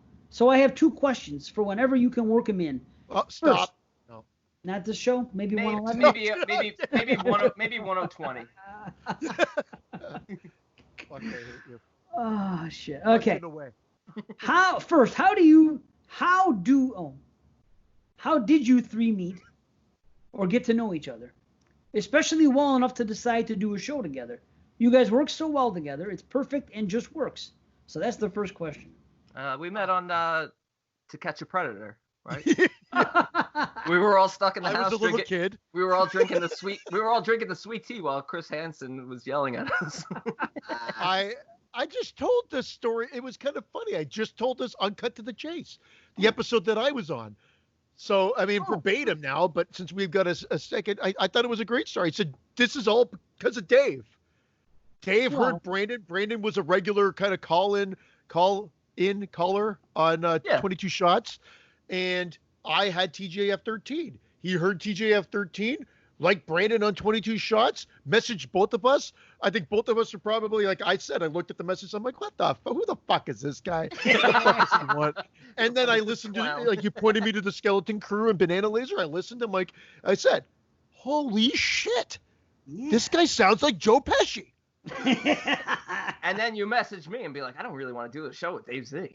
and then that was it. We shot the shit on Skype really quickly. Like what, 20 minutes, 30 minutes before we did our first show? It wasn't very long, and then we recorded our first show, and the rest is history. It was just like that. Dave heard us and thought we would work well together, and didn't want to produce. He's fucking great at finding people like Watson. This is where Watson and I can bond. I don't want to fucking do a fucking thing other than show up and record. What schmuck can I pull in to produce and to edit and everything? So that's why there's no production anymore on my end. I just said I'm throwing the opening song on, a little cut, a little throughout the episode, done and done. Beautiful. What a schluck. Sparky the Clown. You put Sparky the Clown in. You knew it was coming back. You knew the minute you said it. You're like, it's coming back. Even if I talk for another 20 minutes, he's going to say schluck. He said schluck. I missed it. Oh. That's skunk. For the next generation, schluck. Schluck. It's a combination of good luck. It's a good luck schmuck. It's a good schluck. Good luck schmuck. That sounds like a movie, like Drop Dead Fred. Good luck schmuck. You know? Nice. That's our 8th movie. Schluck. Well, thank goodness. Thank goodness for you. For Friday. Thank goodness for you. For me? No. Thank goodness for Friday the 13th, and thank goodness for 22 Shots. Because if those 2 things don't exist, this show doesn't exist. And that's a fact. Friday the 13th, I've listened and discussed Friday the 13th so many times that my obsession with everything else, I got to a point that I just said, I want to listen to more Friday the 13th podcasts. I've listened to so many. So I did a search on iTunes for Friday the 13th. And sure enough, up comes his show. TJF 13! Yeah, up comes his show. Yep. And I listened from fucking show 1 to show whatever it was at the time, 22, whatever they're at now. It's where it was 6 years ago when you listened. And I fell in love. I was like, wow. I said, these guys are funny. Yeah, and Christian was he had the presence of mind. I know Nudie complains about it because he says, well, you can't watch the movie with their commentary because they cut out the stuff. But I'm on the other side of the fence. This guy has enough presence of mind to not care if people watch with the commentary. People just want to listen. And why leave the shit in that doesn't work or have dead air when you could keep your show entertaining? Because like I always say about podcasters, and anytime anyone asks my opinion about podcasting, the first thing I tell them, keep in mind that this, if you do a podcast, it is more than you and one or two other people having a conversation. Keep in mind that people are listening to be entertained. Most podcasts don't realize that. That is why most podcasts suck. Are not entertaining. Exactly. It's true. I'm sorry. There are 1,000 horror podcasts out there. I bet. I don't even think I'm exaggerating. I bet there are 1,000 horror podcasts out there. I can only listen to fucking less than 30. So I'm sorry, and I'm not trying to be an asshole. I want to be entertained, and I want to hear a good show. And there's just can you listen to Nudie? Many. There's just not many. So the fact that Christian did that and had the presence of mind to cut out the fucking dead air, said this guy is serious about editing and production and everything, and he already has a great sense of humor and everything else. He has a good voice for a fucking podcast. This guy, let me see if I can get him. And then B, 22 shots. He was fucking all on the show. Are we done talking about me now? Because I will interject. No, interject. Let's hear it. I'm kidding. No, I will tune out now. Yeah. What, more about me? It's all good. And then Is D, it true? Dave. But is Thank it you, true, Dave. Dave? Is it true that you thought you were getting Vince, and then and then Christian showed up to the Skype call, and you're like, I don't know how to tell him that I wanted the other guy. No, but it is true that if Vince would have been the producer, he would have got the message. True. Fucking guy. Well, yeah, he'd see right through him. Anyway, we're done with this now. Oh, wait, no, Brandon. Sorry. Well, B was on 22 shots, not on them, but he was doing voicemails. He was in there. He was active on the page, and he was a creative kind of cat, I can tell. He had a good sense of humor, and he had ideas on the group page. So he watched a lot of movies. So like, okay, this guy's in on the scene. He seems like a friendly guy. He has a good sense of humor. He's active in the community, and he watches a shitload of films. This is fucking what I need. So. And he's a good guy, too. Yeah. He's like Chucky. Yeah. Yeah. Good guy. I marry you, by the way, in my Fuck, Marry, Kill. Just I'll save you from having to listen to the episode if you're not going to listen to the episode. I fuck Dave because it's the cock size. I marry Brandon because, like, look at him. He's snuggable.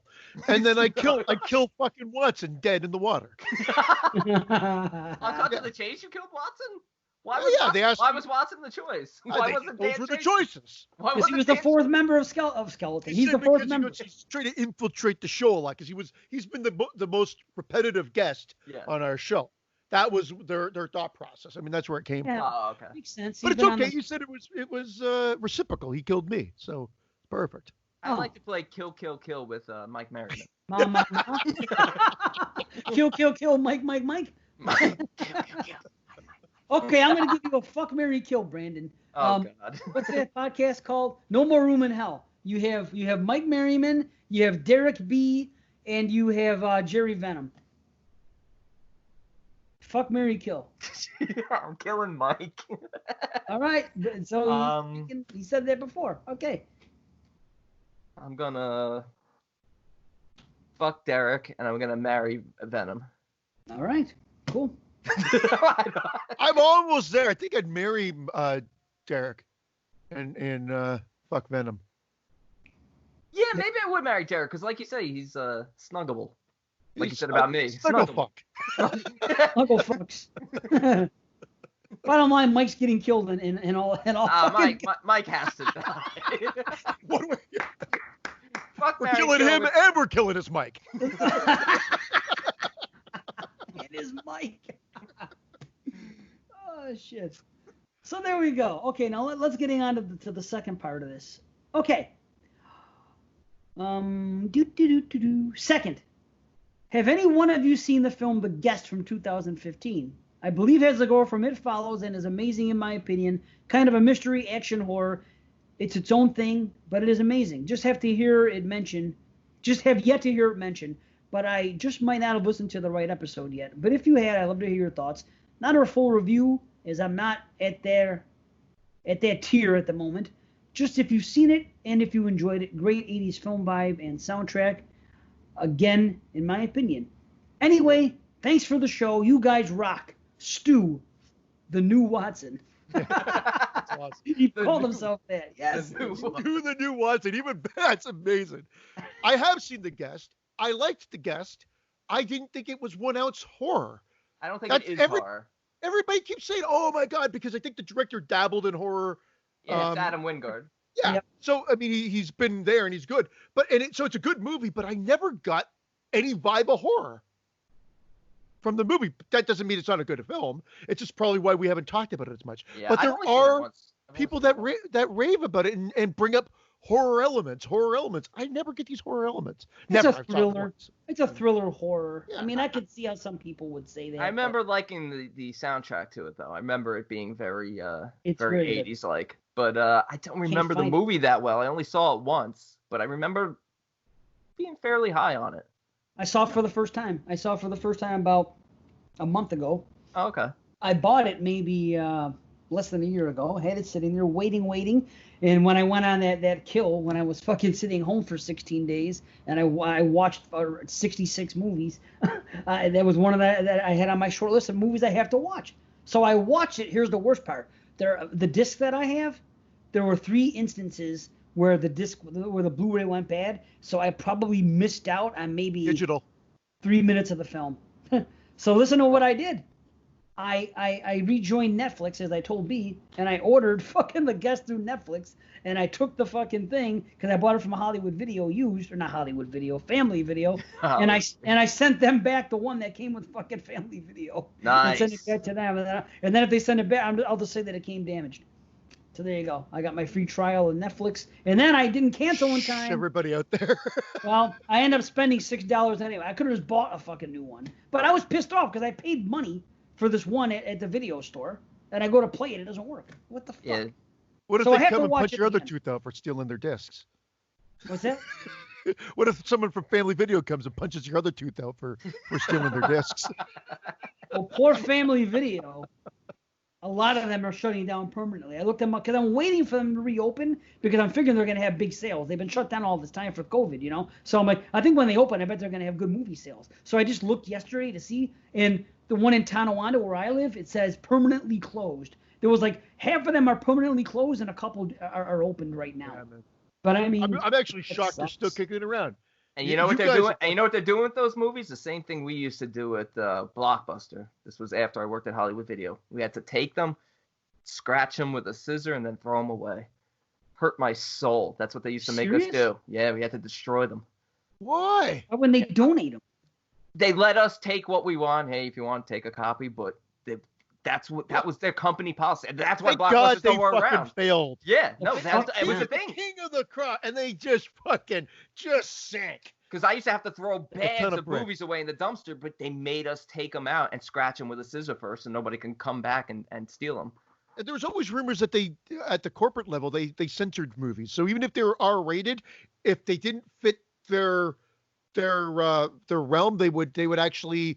There was rumors that they edited movies down. Yeah. Not a lot, but there were certain movies that they would edit down to fit into In their Friday franchise, Mrs. Voorhees is still alive to this day. Not that extreme, you fucking prick bastard. But I mean but I've heard that they had done that to a good chunk of movies. Well, I say fuck them. All my nostalgia, none of it has to do with Blockbuster.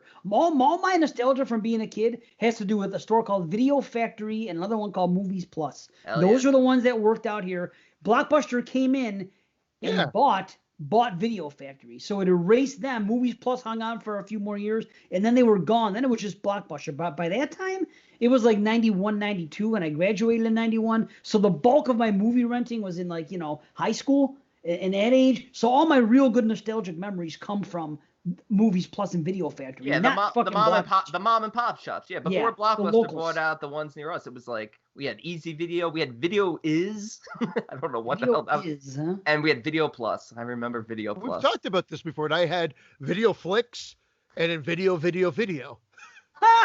Remember Wait a video, and then we also had Jumbo Video was the big sort of the chain that came in, but a good chain. Like their horror section, they built like a huge castle that you like. It was like That's where a Junior facade. shops. Yeah. Shops at Jumbo Video. And then you'd walk through like the like through the opening of the castle, which had like kind of fang type teeth, and you'd walk into the horror section. It was awesome. And then their horror section was pretty cool. But they got bought. Like they survived. They kind of coexisted with Blockbuster, but eventually I think they succumbed and they became Blockbuster Video as well. Everything became Blockbuster and everything became shit. Yeah. It did. Well, You're right. So fuck them. I have no. So that's why Netflix for the no win. remorse. In that case, fucking Netflix for the win. They could not adjust. Netflix and win. Netflix and win. Now let me ask you about this. That place. So we're like on a Friday night when you were a kid, Christian. Was it typical to go to Pizza and then follow it with a trip to Video? Would you be surprised? Because I know you say your memory's so shit, you cracked that exact joke. I know I did. Okay, I just wasn't sure if you remembered or not. He I was knows hoping you forgot. He knows the exact date 4 years ago when he cracked that joke, yet he says he has a shit memory. It's like, There was a guy, Chris, a.k.a. Scott, said there's a post in our page saying how Dave, he recommended this movie to Dave, and he couldn't believe Dave remembered that he recommended the movie. Yet Dave goes, what the fuck? I just watched that movie last night. You think I can fucking remember? Well, I can't. Just like The Guest. I watched The Guest a month ago, and all I can tell you about it, I can't give a review because I didn't take notes. I can tell you that I enjoyed it. I can tell you that was the girl from It Follows, and I know a little bit. The guy came in. He said he was from Discharge. He was the friend of a brother or something that died, or maybe a husband. I don't know. And he came in and with guns, right, or something like that. That's what I remember. Yeah, but I don't. And I remember that he went to a party and got into a fight with somebody, and then I can't remember the third act all that much. So like I said, there you go. That's where my memory is shit, because I can't sit here and do a fucking Jerry Venom and watch a movie last night and then sit here and fucking tell you, and then this scene happened, and then that scene happened, and this guy said this to this guy. That would never happen with me. So my memory, it still is shit. If I had a good memory, wouldn't I recall more about the movie? Venom too. Kill Mike and Venom. I'm fucking and marrying Derek. But that's what I'm saying. I have masturbate under their dead corpses. That was really dark. That's some street trash shit right there. Wow. Damn. Yeah, sorry. I know. I might just need to get a little help. Yeah. Holy He's shit. depressed like Claire. I will tie everything back into all our reviews. Perfect. Now you're being offensive to depressed people. Come on. Enough's enough here. Even if you are depressed yourself, don't offend them. You know? Shit. So thank you for the email. And Stu Watson is the new Watson, but the old Watson is in the house. So we're pretty happy about that. The old Watson is the old Watson. I don't know. Like, that's it. He's got to come back on the show. Can he guess? No, he's got to donate. Yeah. You got to donate to guest. That'd be something. Oh, actually, there is one like that. But I mean, anyone off the street can be a guest, but it's a heavy price tag there. Any street trash can be guest. Any street trash. Oh, poor Watson. Or you can get the invite. Yeah, poor old Watson. Maybe new Watson can come on for the show. Imagine that. We bring new Watson on for a guest spot. But make it seem like it was always the same Watson. Or just treat Stu like he's Watson. Ask him how Watsy's going. Yeah. How little Watt is. Yeah. Like, I'm not married and I don't podcast. What are you talking about? Little Watt. Yes. How is it? Wouldn't it be cool though? Because the movie we could review could be The Guest, and he would be the guest. Get it? And it's the new Watson. I don't know where you're going with that. Yeah, I checked out about an hour ago. In all sense of the word, he'd be a guest. You know what I mean? Yeah. Talking about the guest. The guest talking about the guest. Yeah, the guest talking about the guest who originally talked to us about the guest. Is there a possibility we could talk about the movie that we're actually supposed to be talking about today? Yes. Some meta shit right now. Yes. Let's move on. Let's move on for Maniac. Blowjob Fest about to begin, folks. Maniac 2012. You're gonna smoke it salmon, aren't you, B? What'd you say, Christian?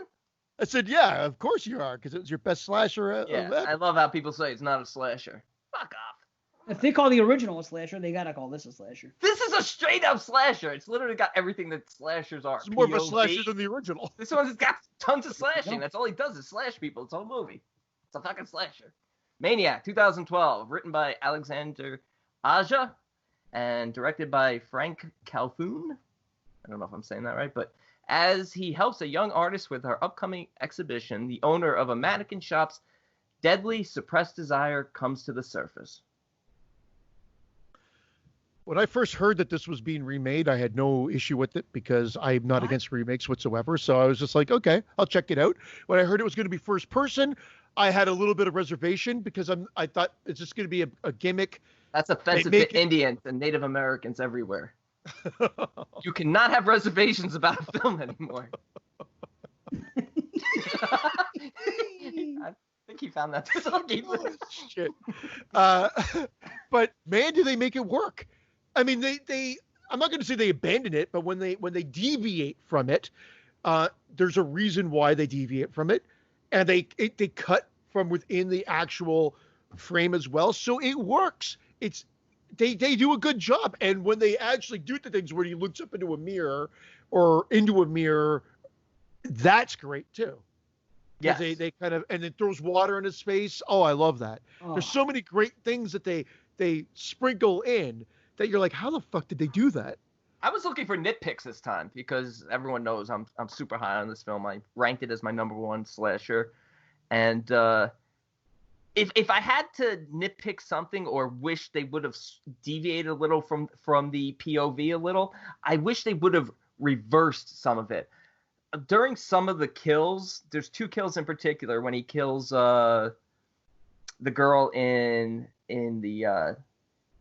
the junkyard, and when he kills the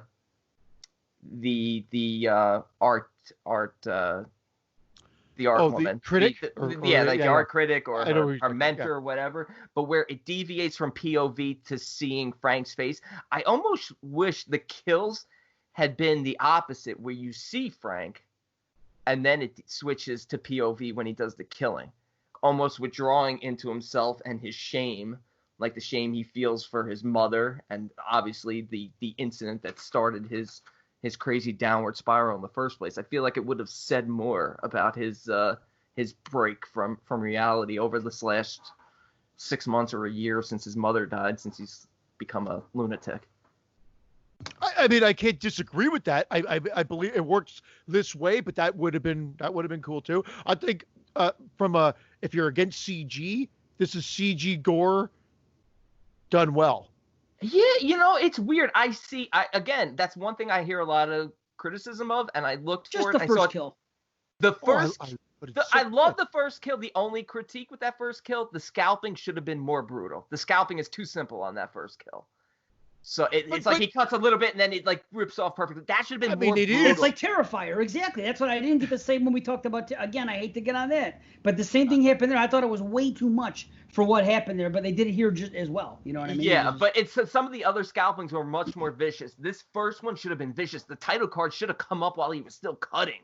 Yes. He should have had her on the floor and just been brutal. But I mean, this movie's pretty darn brutal as is. Other than that, I noticed very little in terms of gore issues. Maybe when he's stabbing the girl in the parking lot after he cuts her Achilles, which is awesome. Oh, I don't care. I love that. Yeah, when he's stabbing her, sometimes you see some of the blood drops flying and it looks a little CG, but it's minuscule. Just the first scalping is the only thing I would change. I'd make it even more brutal. The knife in the throat.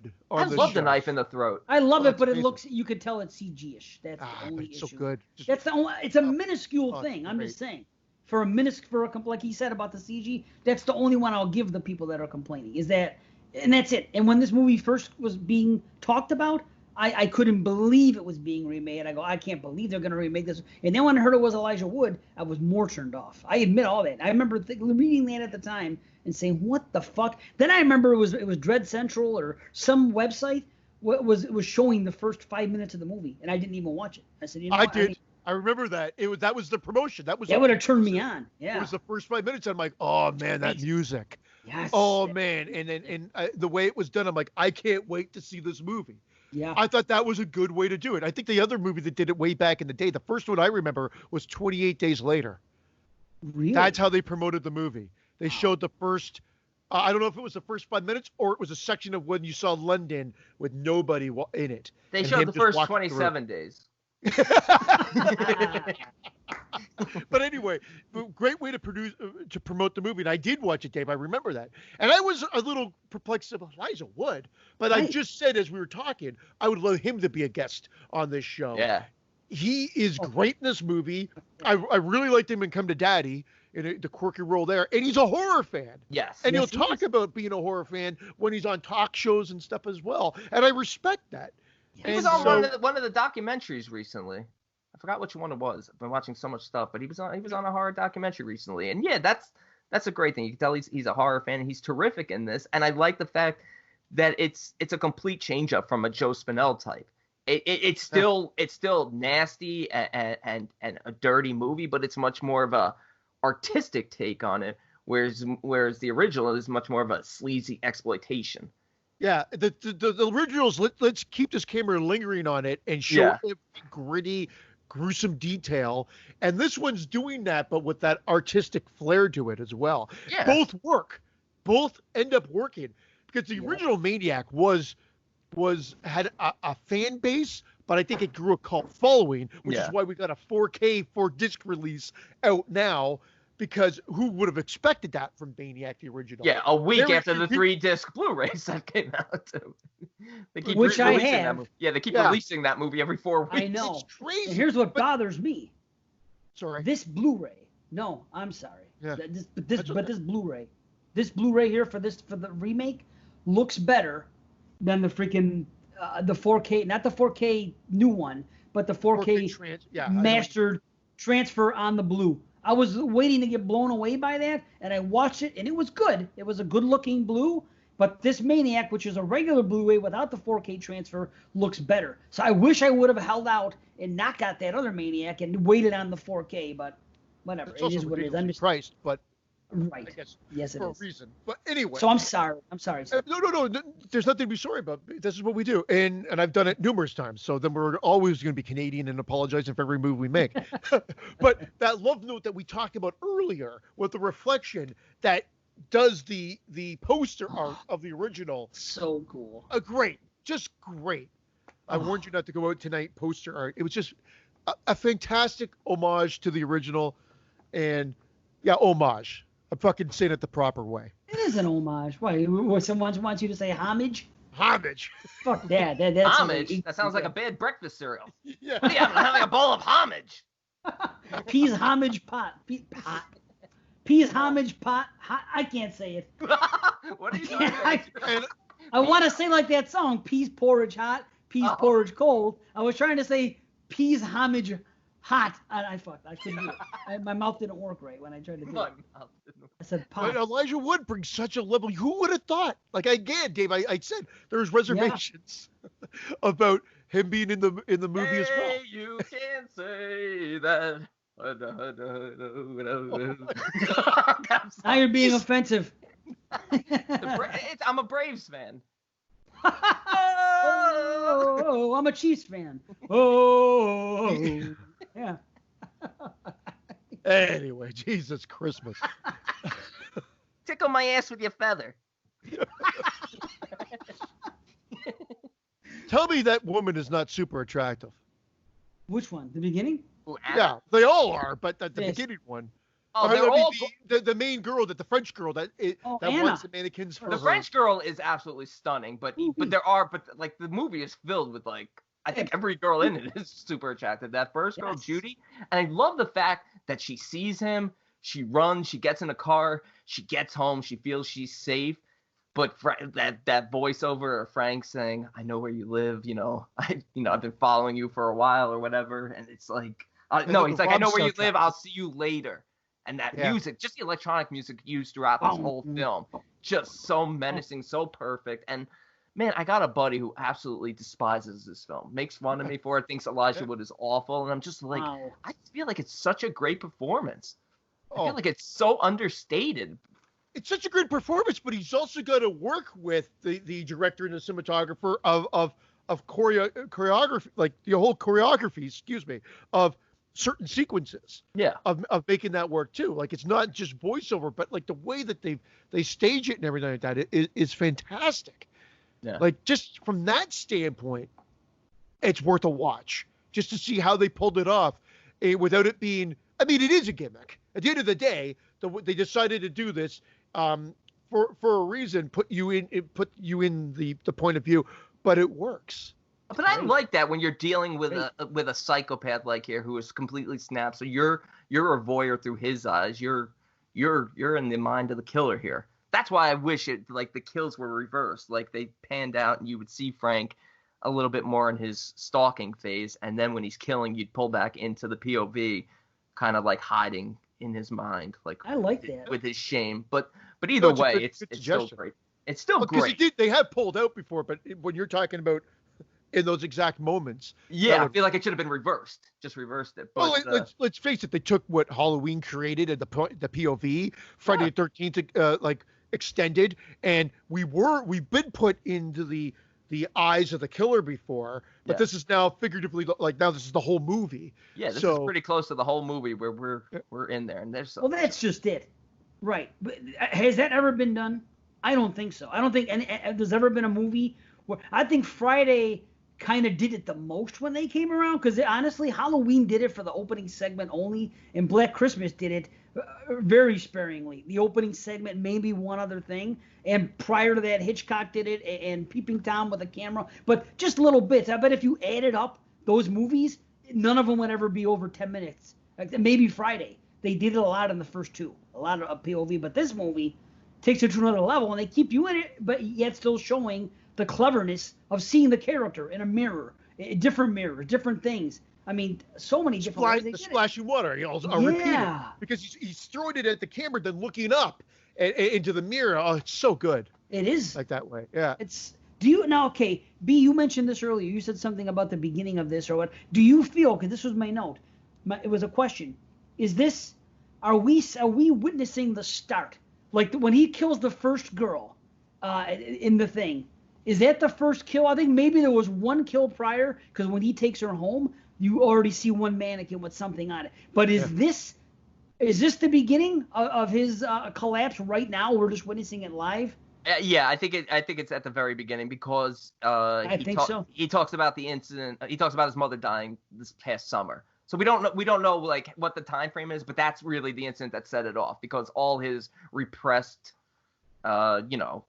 his repressed rage, and what causes him to snap is all his memories of his mother, and what a goddamn whore she was. Well, let me ask you this: was she a prostitute, or was she just fucking men? Because he goes, why were you doing? He goes, was it the money? Remember he said that later on when he had what's her name trapped on the bed. So was she a hooker? Is that what was going on? I believe she was a sex worker, like, hiding the little kid in the closet or staying in the bathroom while mommy's working, but he was really, voyeuristically spying on her. And and hooker's offensive. We say hooah. Hooah. But she's a sex worker, yes. I agree with that. Definitely not a slut. Okay, all right, just a worker. Okay. A lady of the night. Yeah, gonna be with the ladies of the night, dancing to the morning light. Forget about the words on your mind. You can leave your son behind. Feel the beat of my balls under your face. Okay, so if she is a sex worker, for whatever reason, I don't hate her as much as if she was just fucking a bunch of men and ditching them to the side. At least she's doing it for money. I'm not saying it's right. I'm saying, and of course we see what it does to the poor bastard, and that's a terrible thing. It's awful. You know what I mean? But if she's doing it to make a living, it's a little more excusable than some woman who's just fucking, having threesomes with random men and bringing them in and blowing coke in front of her kid and put him in the closet and having sex on the fucking street and shit just to do it. That's a little, for what, I'm not saying there's an excuse, but I don't vilify her as much if she's a sex worker. Not that it matters. The end result is still the end result, and he's fucked up for it. And I feel real bad for him towards the end of the movie, especially when he dresses up that one child mannequin. And he goes, I know, I miss her too. And it's like him when he was a kid. Yeah. That's fucking so sad. And just his knuckles and everything else, like how he's washing his hands constantly, and they're all just, they're just like down to like they're raw. Like, well, I almost felt like he was doing that for a purpose, because when he kills the second girl, that the girl he meets on Cupid's Rejects, the Lucy girl, the redhead, when he kills her, if you notice, she leaves lots of defensive wounds on his hands, and that's when he starts using the steel wool to rub it down. So he's almost like he's being smart about it, because a lot of people complain about, the cops would be on to him sooner. Like, it's not that big of a period of time where this is taking place, and they do eventually, form theories. You do hear it in the background. It's going on, the okay, this this is my question then, and it's at the end of the movie, and this is my problem with it. If you truly believe that, then it's a bit of a problem now. Okay, this is my only nitpick of the whole movie is the end, and it's when he is talking to Anna, and when the revelation is made, and he says something about, you know, well, she only lived a few blocks away, and this and this, and when the first time I'm watching it, I'm thinking she's like gonna say, well, wait, how did you must be the killer. You must be the killer. Well, no, sure, but her realization does click into that, but okay. Sorry. But he stops and says, he goes, oh, and he goes, she told me when I offered to give her a ride home. He goes, is that what you're wondering? So he dispels that right away. He squashes it. But then he says, there was other women killed too. And he goes, she fit the whatever he said it. And he goes, and then she acts like it's the fucking biggest bomb dropped ever, because then he says, he's like, wait a minute. He goes, well, haven't you seen? It's all over the news. So my question for Brandon specifically, because he knows the movie the most, was going to be this. Was he imagining that they were onto him? The stuff that he saw on the news, was he imagining that? And when he saw the guy with the newspaper and it said serial killer at large when he was on the subway, is that his imagination? Because if that's the case, then that scene works. But if this story is in the news and that's her reaction, that scene doesn't work, and she never should have automatically assumed he was the killer. They'd be no different than you saying it, Brandon. You know what I mean? There's some other women that have been killed. Oh, that must be you. You know? I don't know if it was all in his mind, but I agree, Dave. That's the one. I say it's a quibble.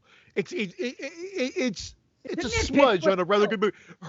Her realization there is like bam, like it's instant. Right. Instead of a build, it's like a conversation. She's like, and then he says it. She has a reaction. He notices a reaction and tries to do it. But I think what he's done is he's just dug a deeper hole, and then starts just randomly talking about there's other girls and almost like frantically tries to cover it up. Because he doesn't really, he should know about the MO. She just died the night before. Yeah. Not even, like a few hours ago, she spoke to the cops. She said they never mentioned other women. So I do believe that the newspaper articles and it is real and everything's closing in on him. Otherwise, it's too much like American Psycho then. Well, then she overreacted completely. Well, I think because the way he says it and the way he sort of like digs deeper into it, it's like he knows too much and it's really unsettling. And the fact that he says he's outside with her, she walked her outside. But he said he asked her if she wanted to ride home while they were at the party because they had a discussion. No, he said he met her outside. Yeah, he said he met her outside. Well, okay, so big deal. So fucking, how does she know what time he left the It was like backpedaling at that point. And there was a lot of thing going on. I think he realized that she was like, wait a second here, something's not adding up. Yeah, Plus, this is the problem of a POV then, is we're not getting his face here. And that would be, I guess, a quibble on the sense of now we're not being able to see, we're seeing half the picture. We're not seeing his reaction. We're only hearing him speak. And we're seeing her response to it. So I take it as he messed up. I really do. I saw it as a mess up, especially since that kill with Rita. He thought she was his mother. I mean, he even says to her, "I'm not going to kill you. I'm going to keep you." Right. At this point, he's even more broken. He's laying on her. He scalps her alive. He's breaking from his MO. So he's really coming to the end of his game at this point. So I agree with all that. I just think that her reaction doesn't just. I know what you're saying. It doesn't justify what he said. Because how many times does that happen? You might go to work and someone said, "Oh, haven't you seen in the news that there's 2 people were killed in the fucking subway last week? Be careful of the subway." "Oh no, I didn't know that happened." That happens. People will say, "Hey, haven't you seen it on the news? There's been 3 women have been discovered dead. This is another one. There's a serial killer preying on us here." You know what I mean? Her reaction just seemed like an awful lot to automatically suspect him as the killer. That's all. They needed to throw something in there, like maybe she would have said something like, how do you know it's connected? Something like that. Like, how do you know it's connected to the other girls? Like, because how would he know that she was scalped like the other victims? Yeah. Well, that would have worked because we've seen that in movies before. Someone could have said, and all these women have been scalped. And it would be just like Scream 4. Remember when they said about them? It would be just like that, where they're saying, "Well, wait a minute.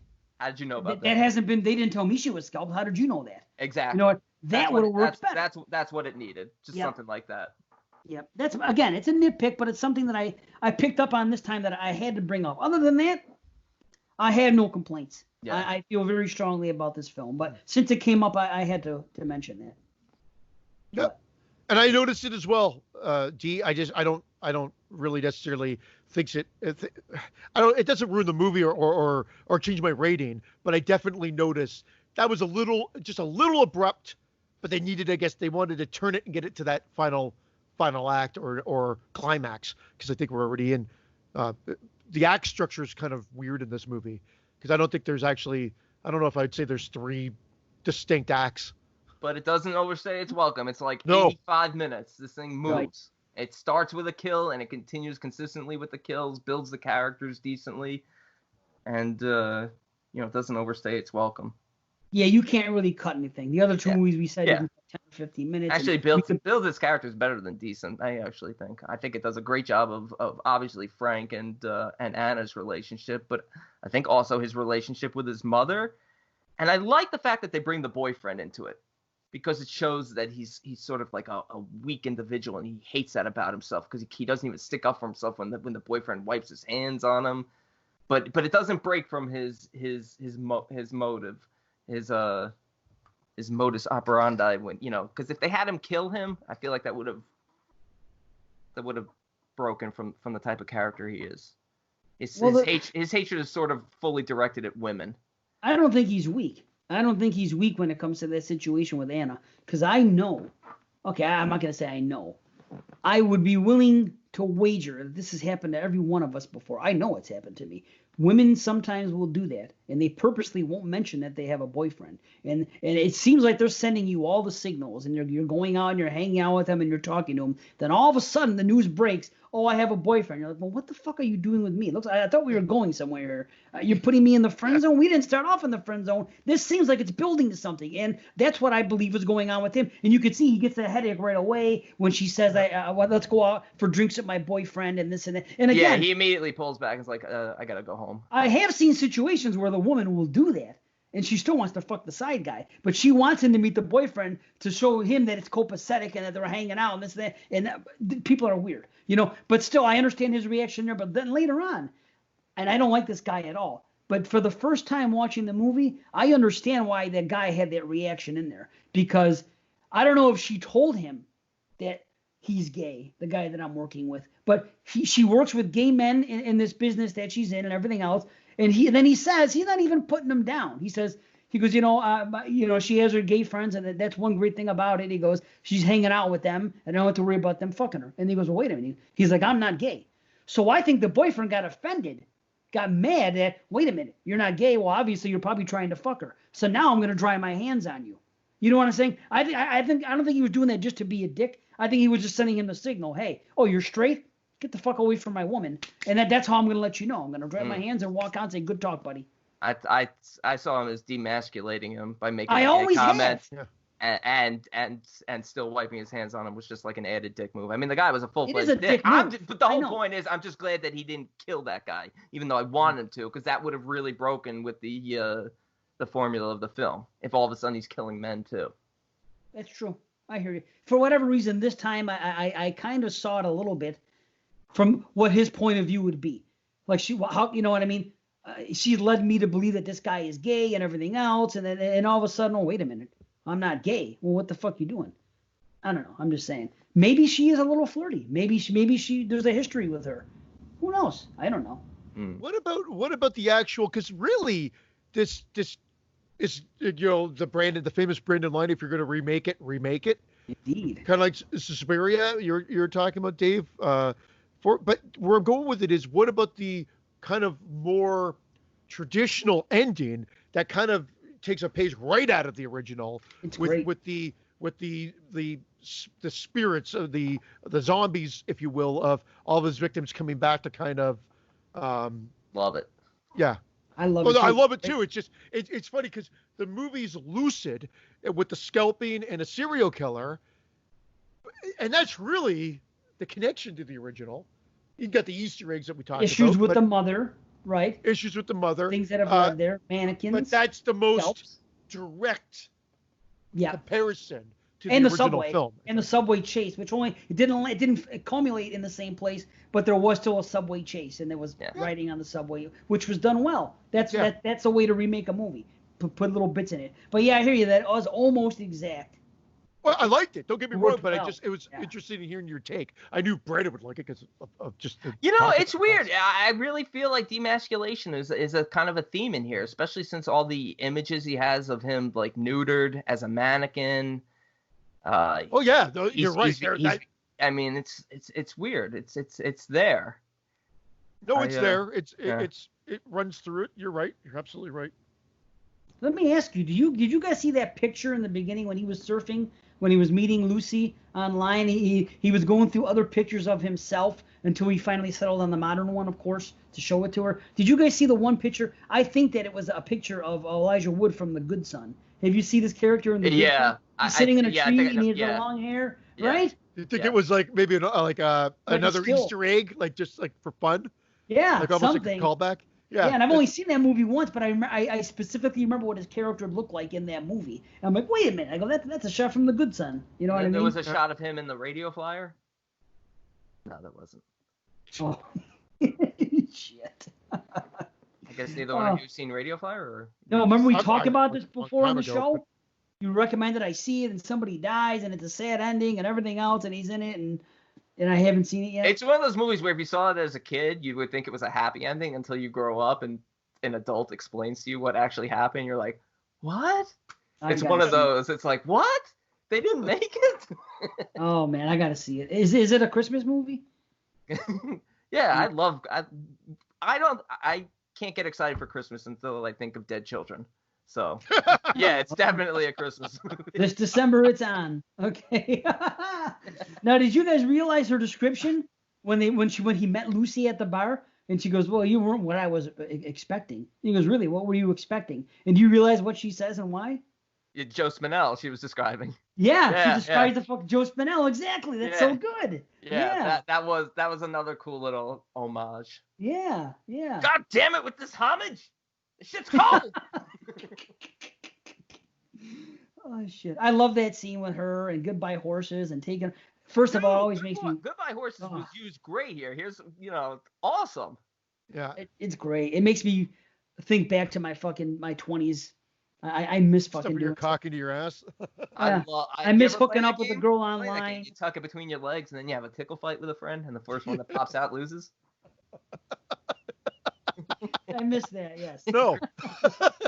Christian's going to play it later. Yeah. With Vince. Vince, you want to come over? That's our new episode. Want to play Tickle Monster? And the mirror on her ceiling? That's fucking great, man. I'd love to have a mirror on my ceiling. That was shot well, too. Yes, it was. And it shows him and everything else. And then... Filthy nails. Right. Oh. But it stays true with it. It stays true with the fucking original spin, the way he chokes, he scalps her, he takes, he's talking to himself. Couldn't he let me have just this one? Right after he kills her and all that stuff. That's so good. And there's a little bit of comedy in this movie, to me. Sometimes when he talks to her, even in the original Maniac, some of the things he says to himself make me laugh. I don't know if you guys get any humor out of it. Well, I can't remember offhand shoot me one line. Did you write them down or no? Well, the one I have written down is actually towards the end, when he's going back and he brings her home at the end, and it's the final thing, and he's trying. Okay, we're gonna take her, and then they start. The mannequins start talking to him as he walks to the house, and one of them asks him a question, and he says, "Do you want to go to bed?" I forgot what she says, and he says, "No, I don't." He said, like the way he's turning her down, he's all upset about it. No, I don't. I love how each of the mannequins plays their role. Like Judy's his girlfriend. And then everyone else just sort of has their spot in the room. And how you see Lucy after she's dead, fucking puppet wife, and the way she's looking at him all sad. That's fucking sad too, man. You're like, oh. Yeah, when he brings Anna home and they're all tormented. It's like, no, that's never happened. No. Oh, yeah, don't listen to him. Don't listen to them. Yeah. I had a memory of a scene in this film that was not in this film, and now I have to know what film it was. Hardware. Where I thought he was kept in a cage. Pet. No. Neither of those. Headless? You are thinking about Headless, the movie that you love so much. Yes. No. Found. Headless. No, Found Headless. was the movie, right? It was Headless. Maybe they showed that scene in Found, but it was they showed it a lot in Headless. Found is the movie. Headless is the movie that they watch in Found. Correct. Okay, so I liked Found, and I was not fond of Headless. So Headless is when he's in the cage. Yeah. Or okay. Who's in the cage? Elijah Wood? No, I had a memory that when I was rewatching this, I'm like, I think there's a flashback where Mom has him in a cage. And then when the movie was over, I'm like, okay, it wasn't this movie. And I was trying to think of what movie, and then I just brought it up now. I believe it's Pet. It wasn't Pet. We already established what it was. Oh, wait, you're talking about the movie with the cage. I'm pretty sure that's Pet. Yeah, that too. Bingo. But there was a woman in a cage, not a young boy. Despite of my rage, there's just a woman in the cage. Yes. Do you mind ghost dadding this motherfucker? How about Anna when she first meets him, and she says this little line, which I picked up on this time, where she's talking about renting the mannequins or whatever. He goes, well, I don't want to, well, maybe I can adopt him. And then she says one little throwaway line, but she says, I could be a good mother, she says. And I think that played to his sympathy about the mother thing. You know? Didn't notice it till this time, just this, thing that was said that I was like, oh, okay, now I see, Yeah, I love the end when he's telling her, he's like, I wasn't gonna hurt you, I was gonna bring you home to mother. Oof. And, okay, here's my other small complaint. This fucking woman, we know she has a phone in the subway chase scene because she's on the phone.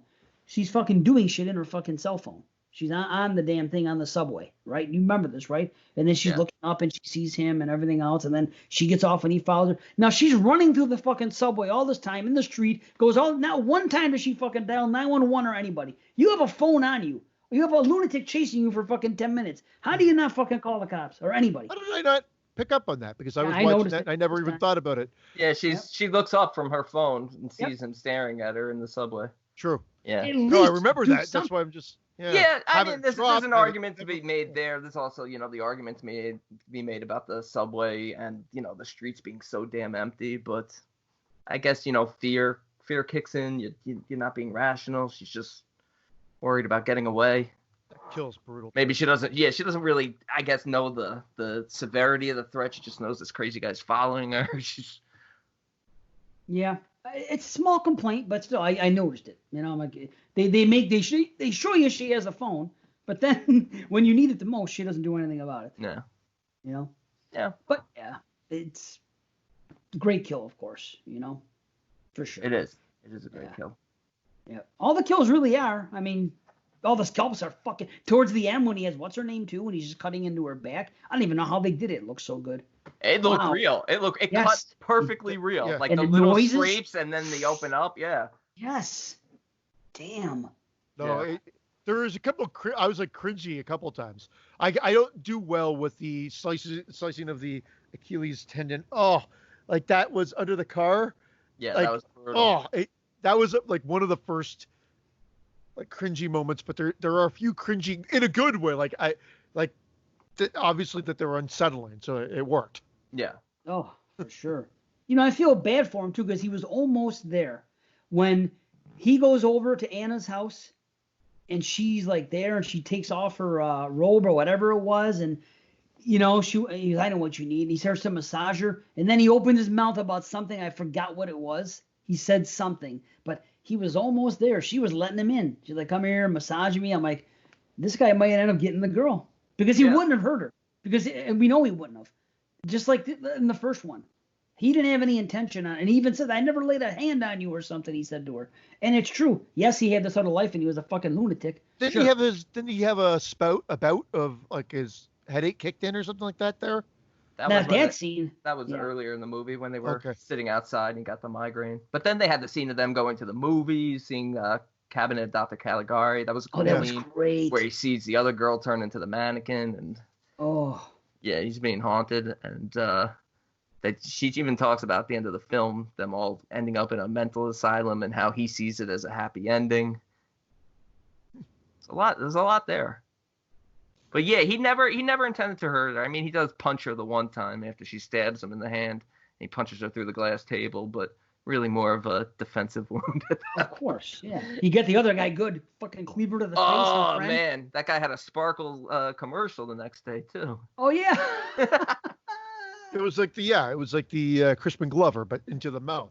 Yes. Oh, that was so madness. Good. Yeah, that was good. Into the nice. That to me is the comedy. Like that's funny enough. That's what I felt funny is the is the fact that he was going to be in a sparkle for his smile and his teeth, and he got, of course, the cleaver to the mouth. To me, that's hilarious. Yeah. I don't know. Sure. Sorry. Oh, here's a question. How did he know her apartment number? The fucking woman. What's her name? The mother. Whatever the fuck her name. Follow her home?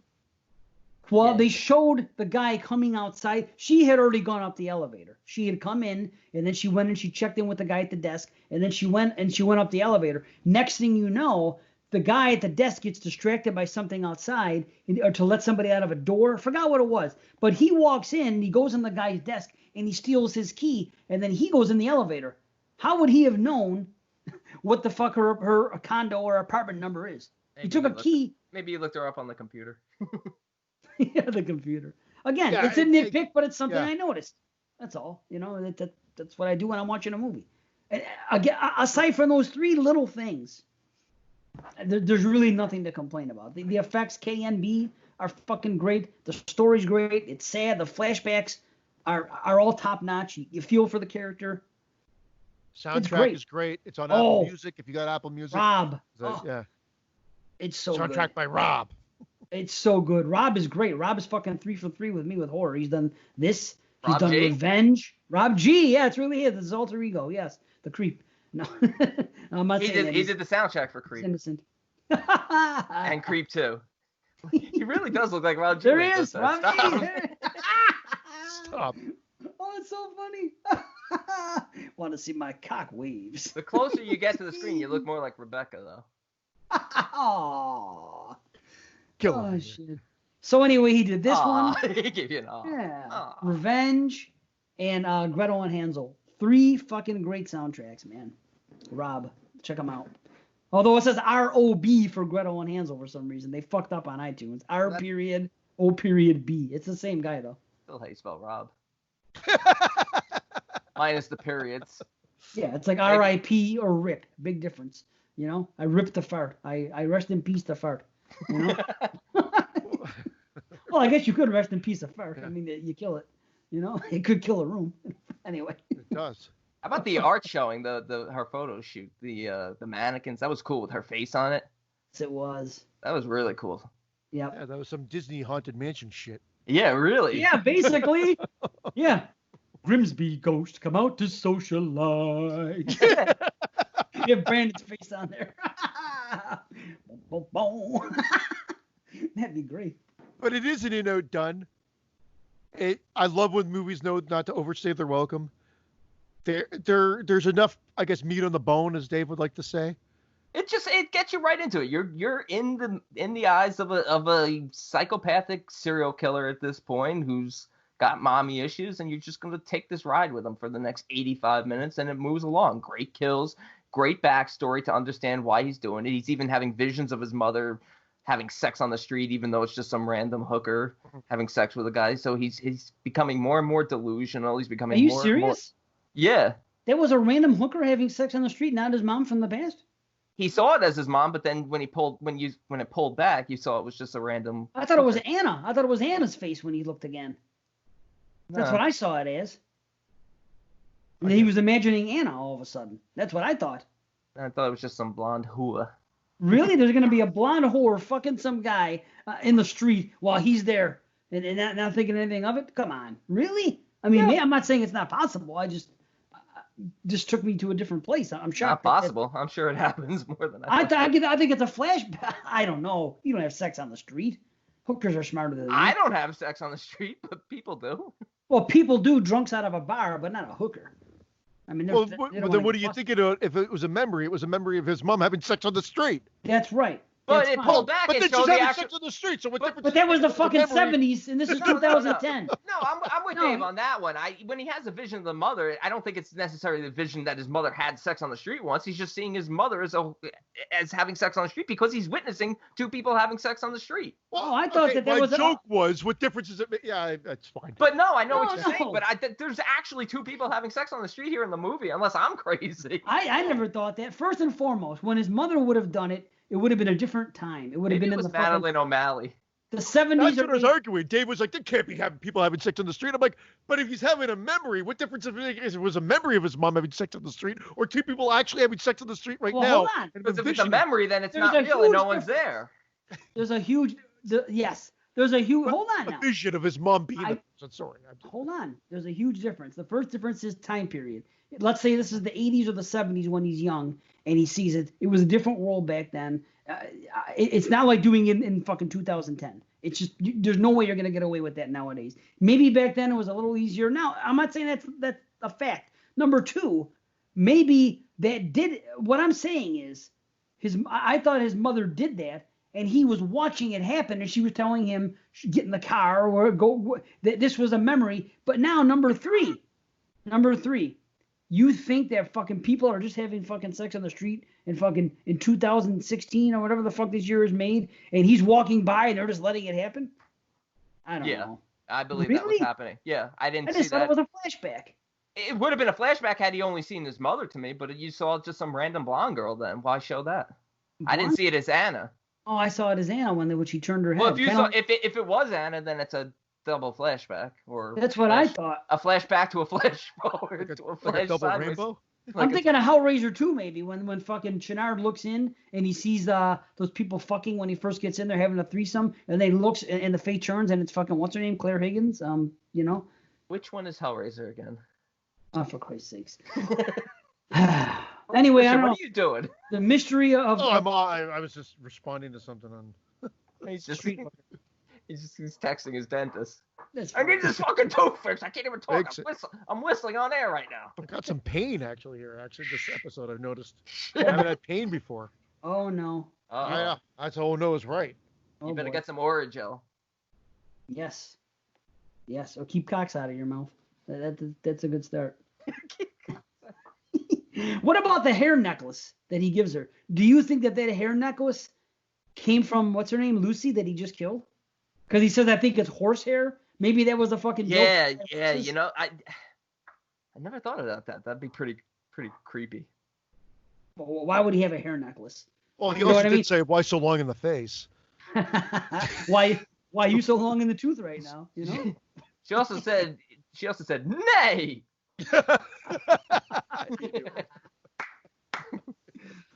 Oh shit! But still, if he scalps people, why would he not? If he's gonna, if a guy who's known to scalp people has a hair necklace, it doesn't only make sense to think that's where the hair came from. Maybe he made a merkin. Oh shit! That would be a better. We could remake this movie, but instead of scalping women, he's scalping men's merkins. That's part 2. Maniac 2 on the move. Maniac 2, merkin on the move. A merkin graffiti.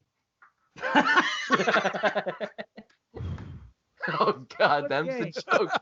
It's so weird. I feel like I love this movie so much. I can't say enough good about it yet. It feels like there's not enough to say. Right? It's because it's very. Talking about it for a while. What are you talking about? No, but I feel like I don't know. I feel like I should have been like blowing it for hours, but there's not much to say. It's just so good in every aspect that it explores.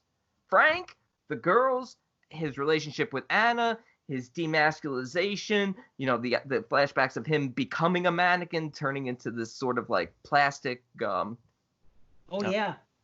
neutered, non-sexual entity. The flashbacks with mom, all the the Easter eggs or homage to the original, and of course the climax, the fact that he wasn't going to hurt Anna when Anna runs that car crash, when she flies out the window, the way they drew those injuries on her face, the way they did those effects. Oh man, it looked genuine. Like it looked like she was really dying, and just obviously bringing up her scalp and the showdown with the girls and the way they're all tormenting and the way they rip his face off and that expression on that lower level when they pull his face off. It looks exactly like him, but it's just like, man. It's so good. Yeah. It reminded me of the scene in Day of the Dead. I think when the eye gets exposed. Funny enough, that was Greg Nicotero, was it not? That worked on that with I did not see that coming. Savini, and this is KNB again. Great. That was an ocular illusion. Was it now? All of that. What are you miming your suicide? My old joke. It's a new joke that I'm gonna run into the ground. What is? Just keep talking off camera when I'm not enjoying the comedy on camera. See, you know, if I didn't believe the investigation was real, then the last scene should have just been him in the closet, dead of the injury, dead of the injury from being stabbed with the hand, and not show the cop there with the gun. But I think, especially given the fact that this all happened on the street, the car crash, you know, the showdown. That's what brings the cops out. That's what I'm saying. It all could have been imagined, and then seeing a dead person right in the fucking thing. Okay, so you know what I mean? So the cops. So you think the cops are real at the end? It's just whether or not the investigation. Yes. Okay, that's fine. Of course, the cops are real at the end, but he's the only one that has ever seeing that there's an investigation. He sees it on the newspaper, and he sees it on the news. It's always him. You never hear anybody else talking about it, or it. You know what I mean? You're seeing it again. His POV is the entire movie. That's the thing. There's just not. He's so self-isolated, except for his victims, that there's really not an opportunity to hear other people talking about the investigation. But either way, I'm okay with it. Either way, it works. To me, it's not an issue either way. And wouldn't they have said something when the girl was gonna walk home? Wouldn't she have been more? Although she was a bitch and she was demeaning as fuck. Oh, you have a friend who restores completely useless objects. Remember, you talk about these expensive ass fucking mannequins. Yeah, they're antiques. Yeah, she wants to destroy. Yeah, she wants to destroy them. She calls them Fred. Yeah, fuck her. You know. But anyway, fuck all that. But what I'm saying is, if this was going on in the town, almost like a Summer of Sam thing, you're not going to let somebody walk home. Or it would have at least come up.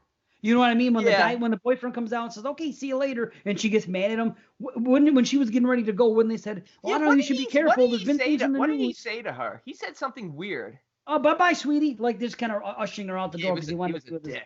Right. And that's probably why they had the fight between that and him rubbing his fucking, maybe, what's his name, told him. Probably wouldn't, though, that he dried his hands on him. Because he said, why are you always doing that? Yeah, because he just wanted to get rid of her. He goes, okay, good night, sweetheart, and he closed the door. He just body slammed me and wiped his hands on me. No, but she did say, you know, like, I mean, again, it's because it's POV, most of it, so we don't really see outside what's going on. Well, how did we not bring that up in Street Trash? He literally got body slammed and broke his glasses. Oh, he did into the windshield. The guy, the guy with the bow tie. It's just amazing. He did.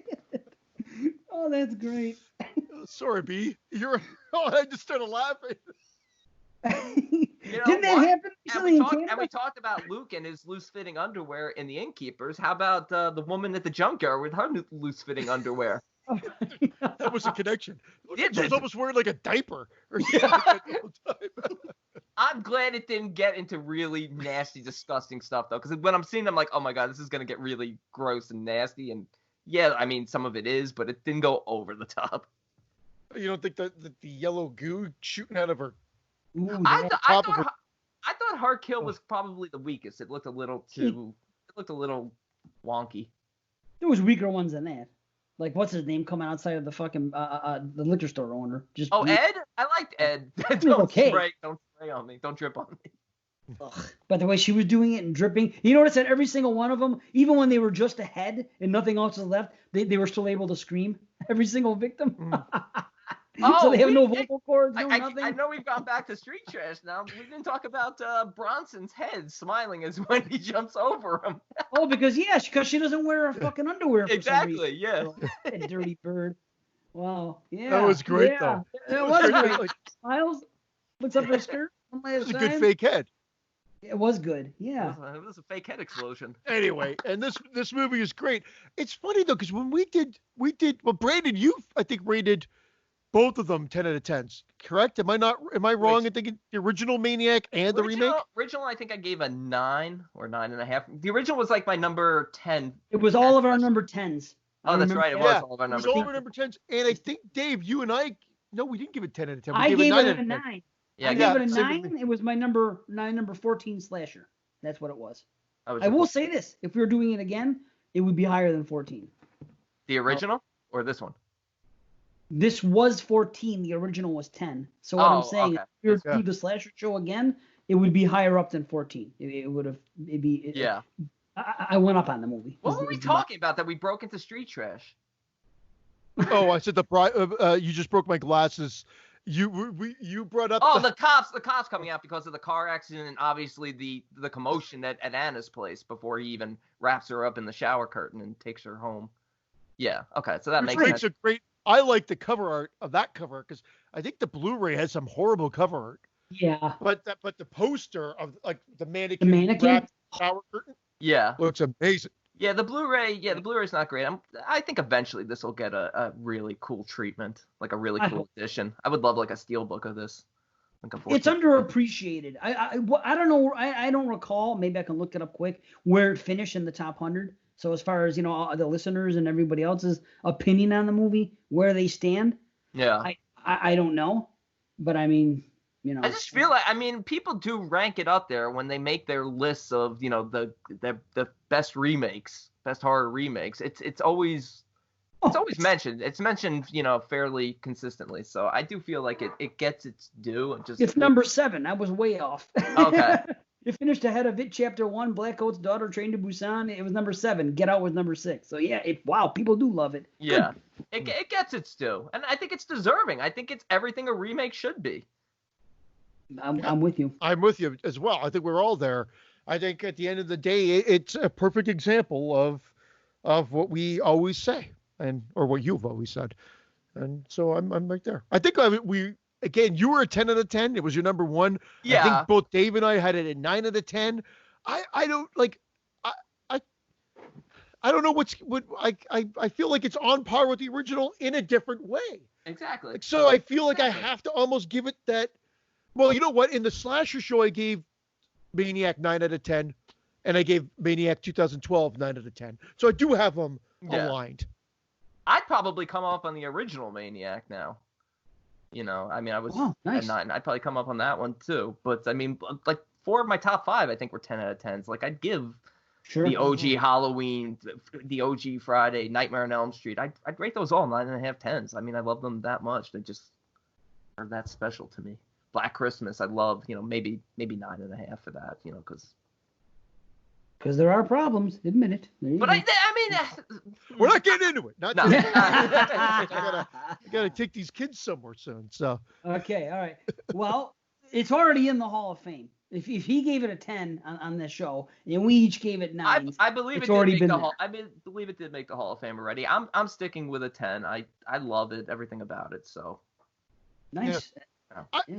I think I'm going to stick with my 9 right now. I really enjoy this movie, but it's at a 9. I'll tell you what, I'm up to a 9.5. I've come up on it again. So. I'm going to chop mine down to a 9 and take it out of the hole.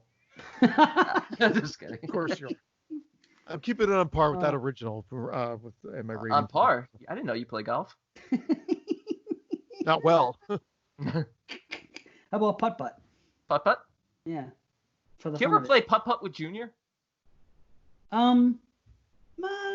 No, not that way. I have putted, but not played putt-putt. There's a difference. Anyway.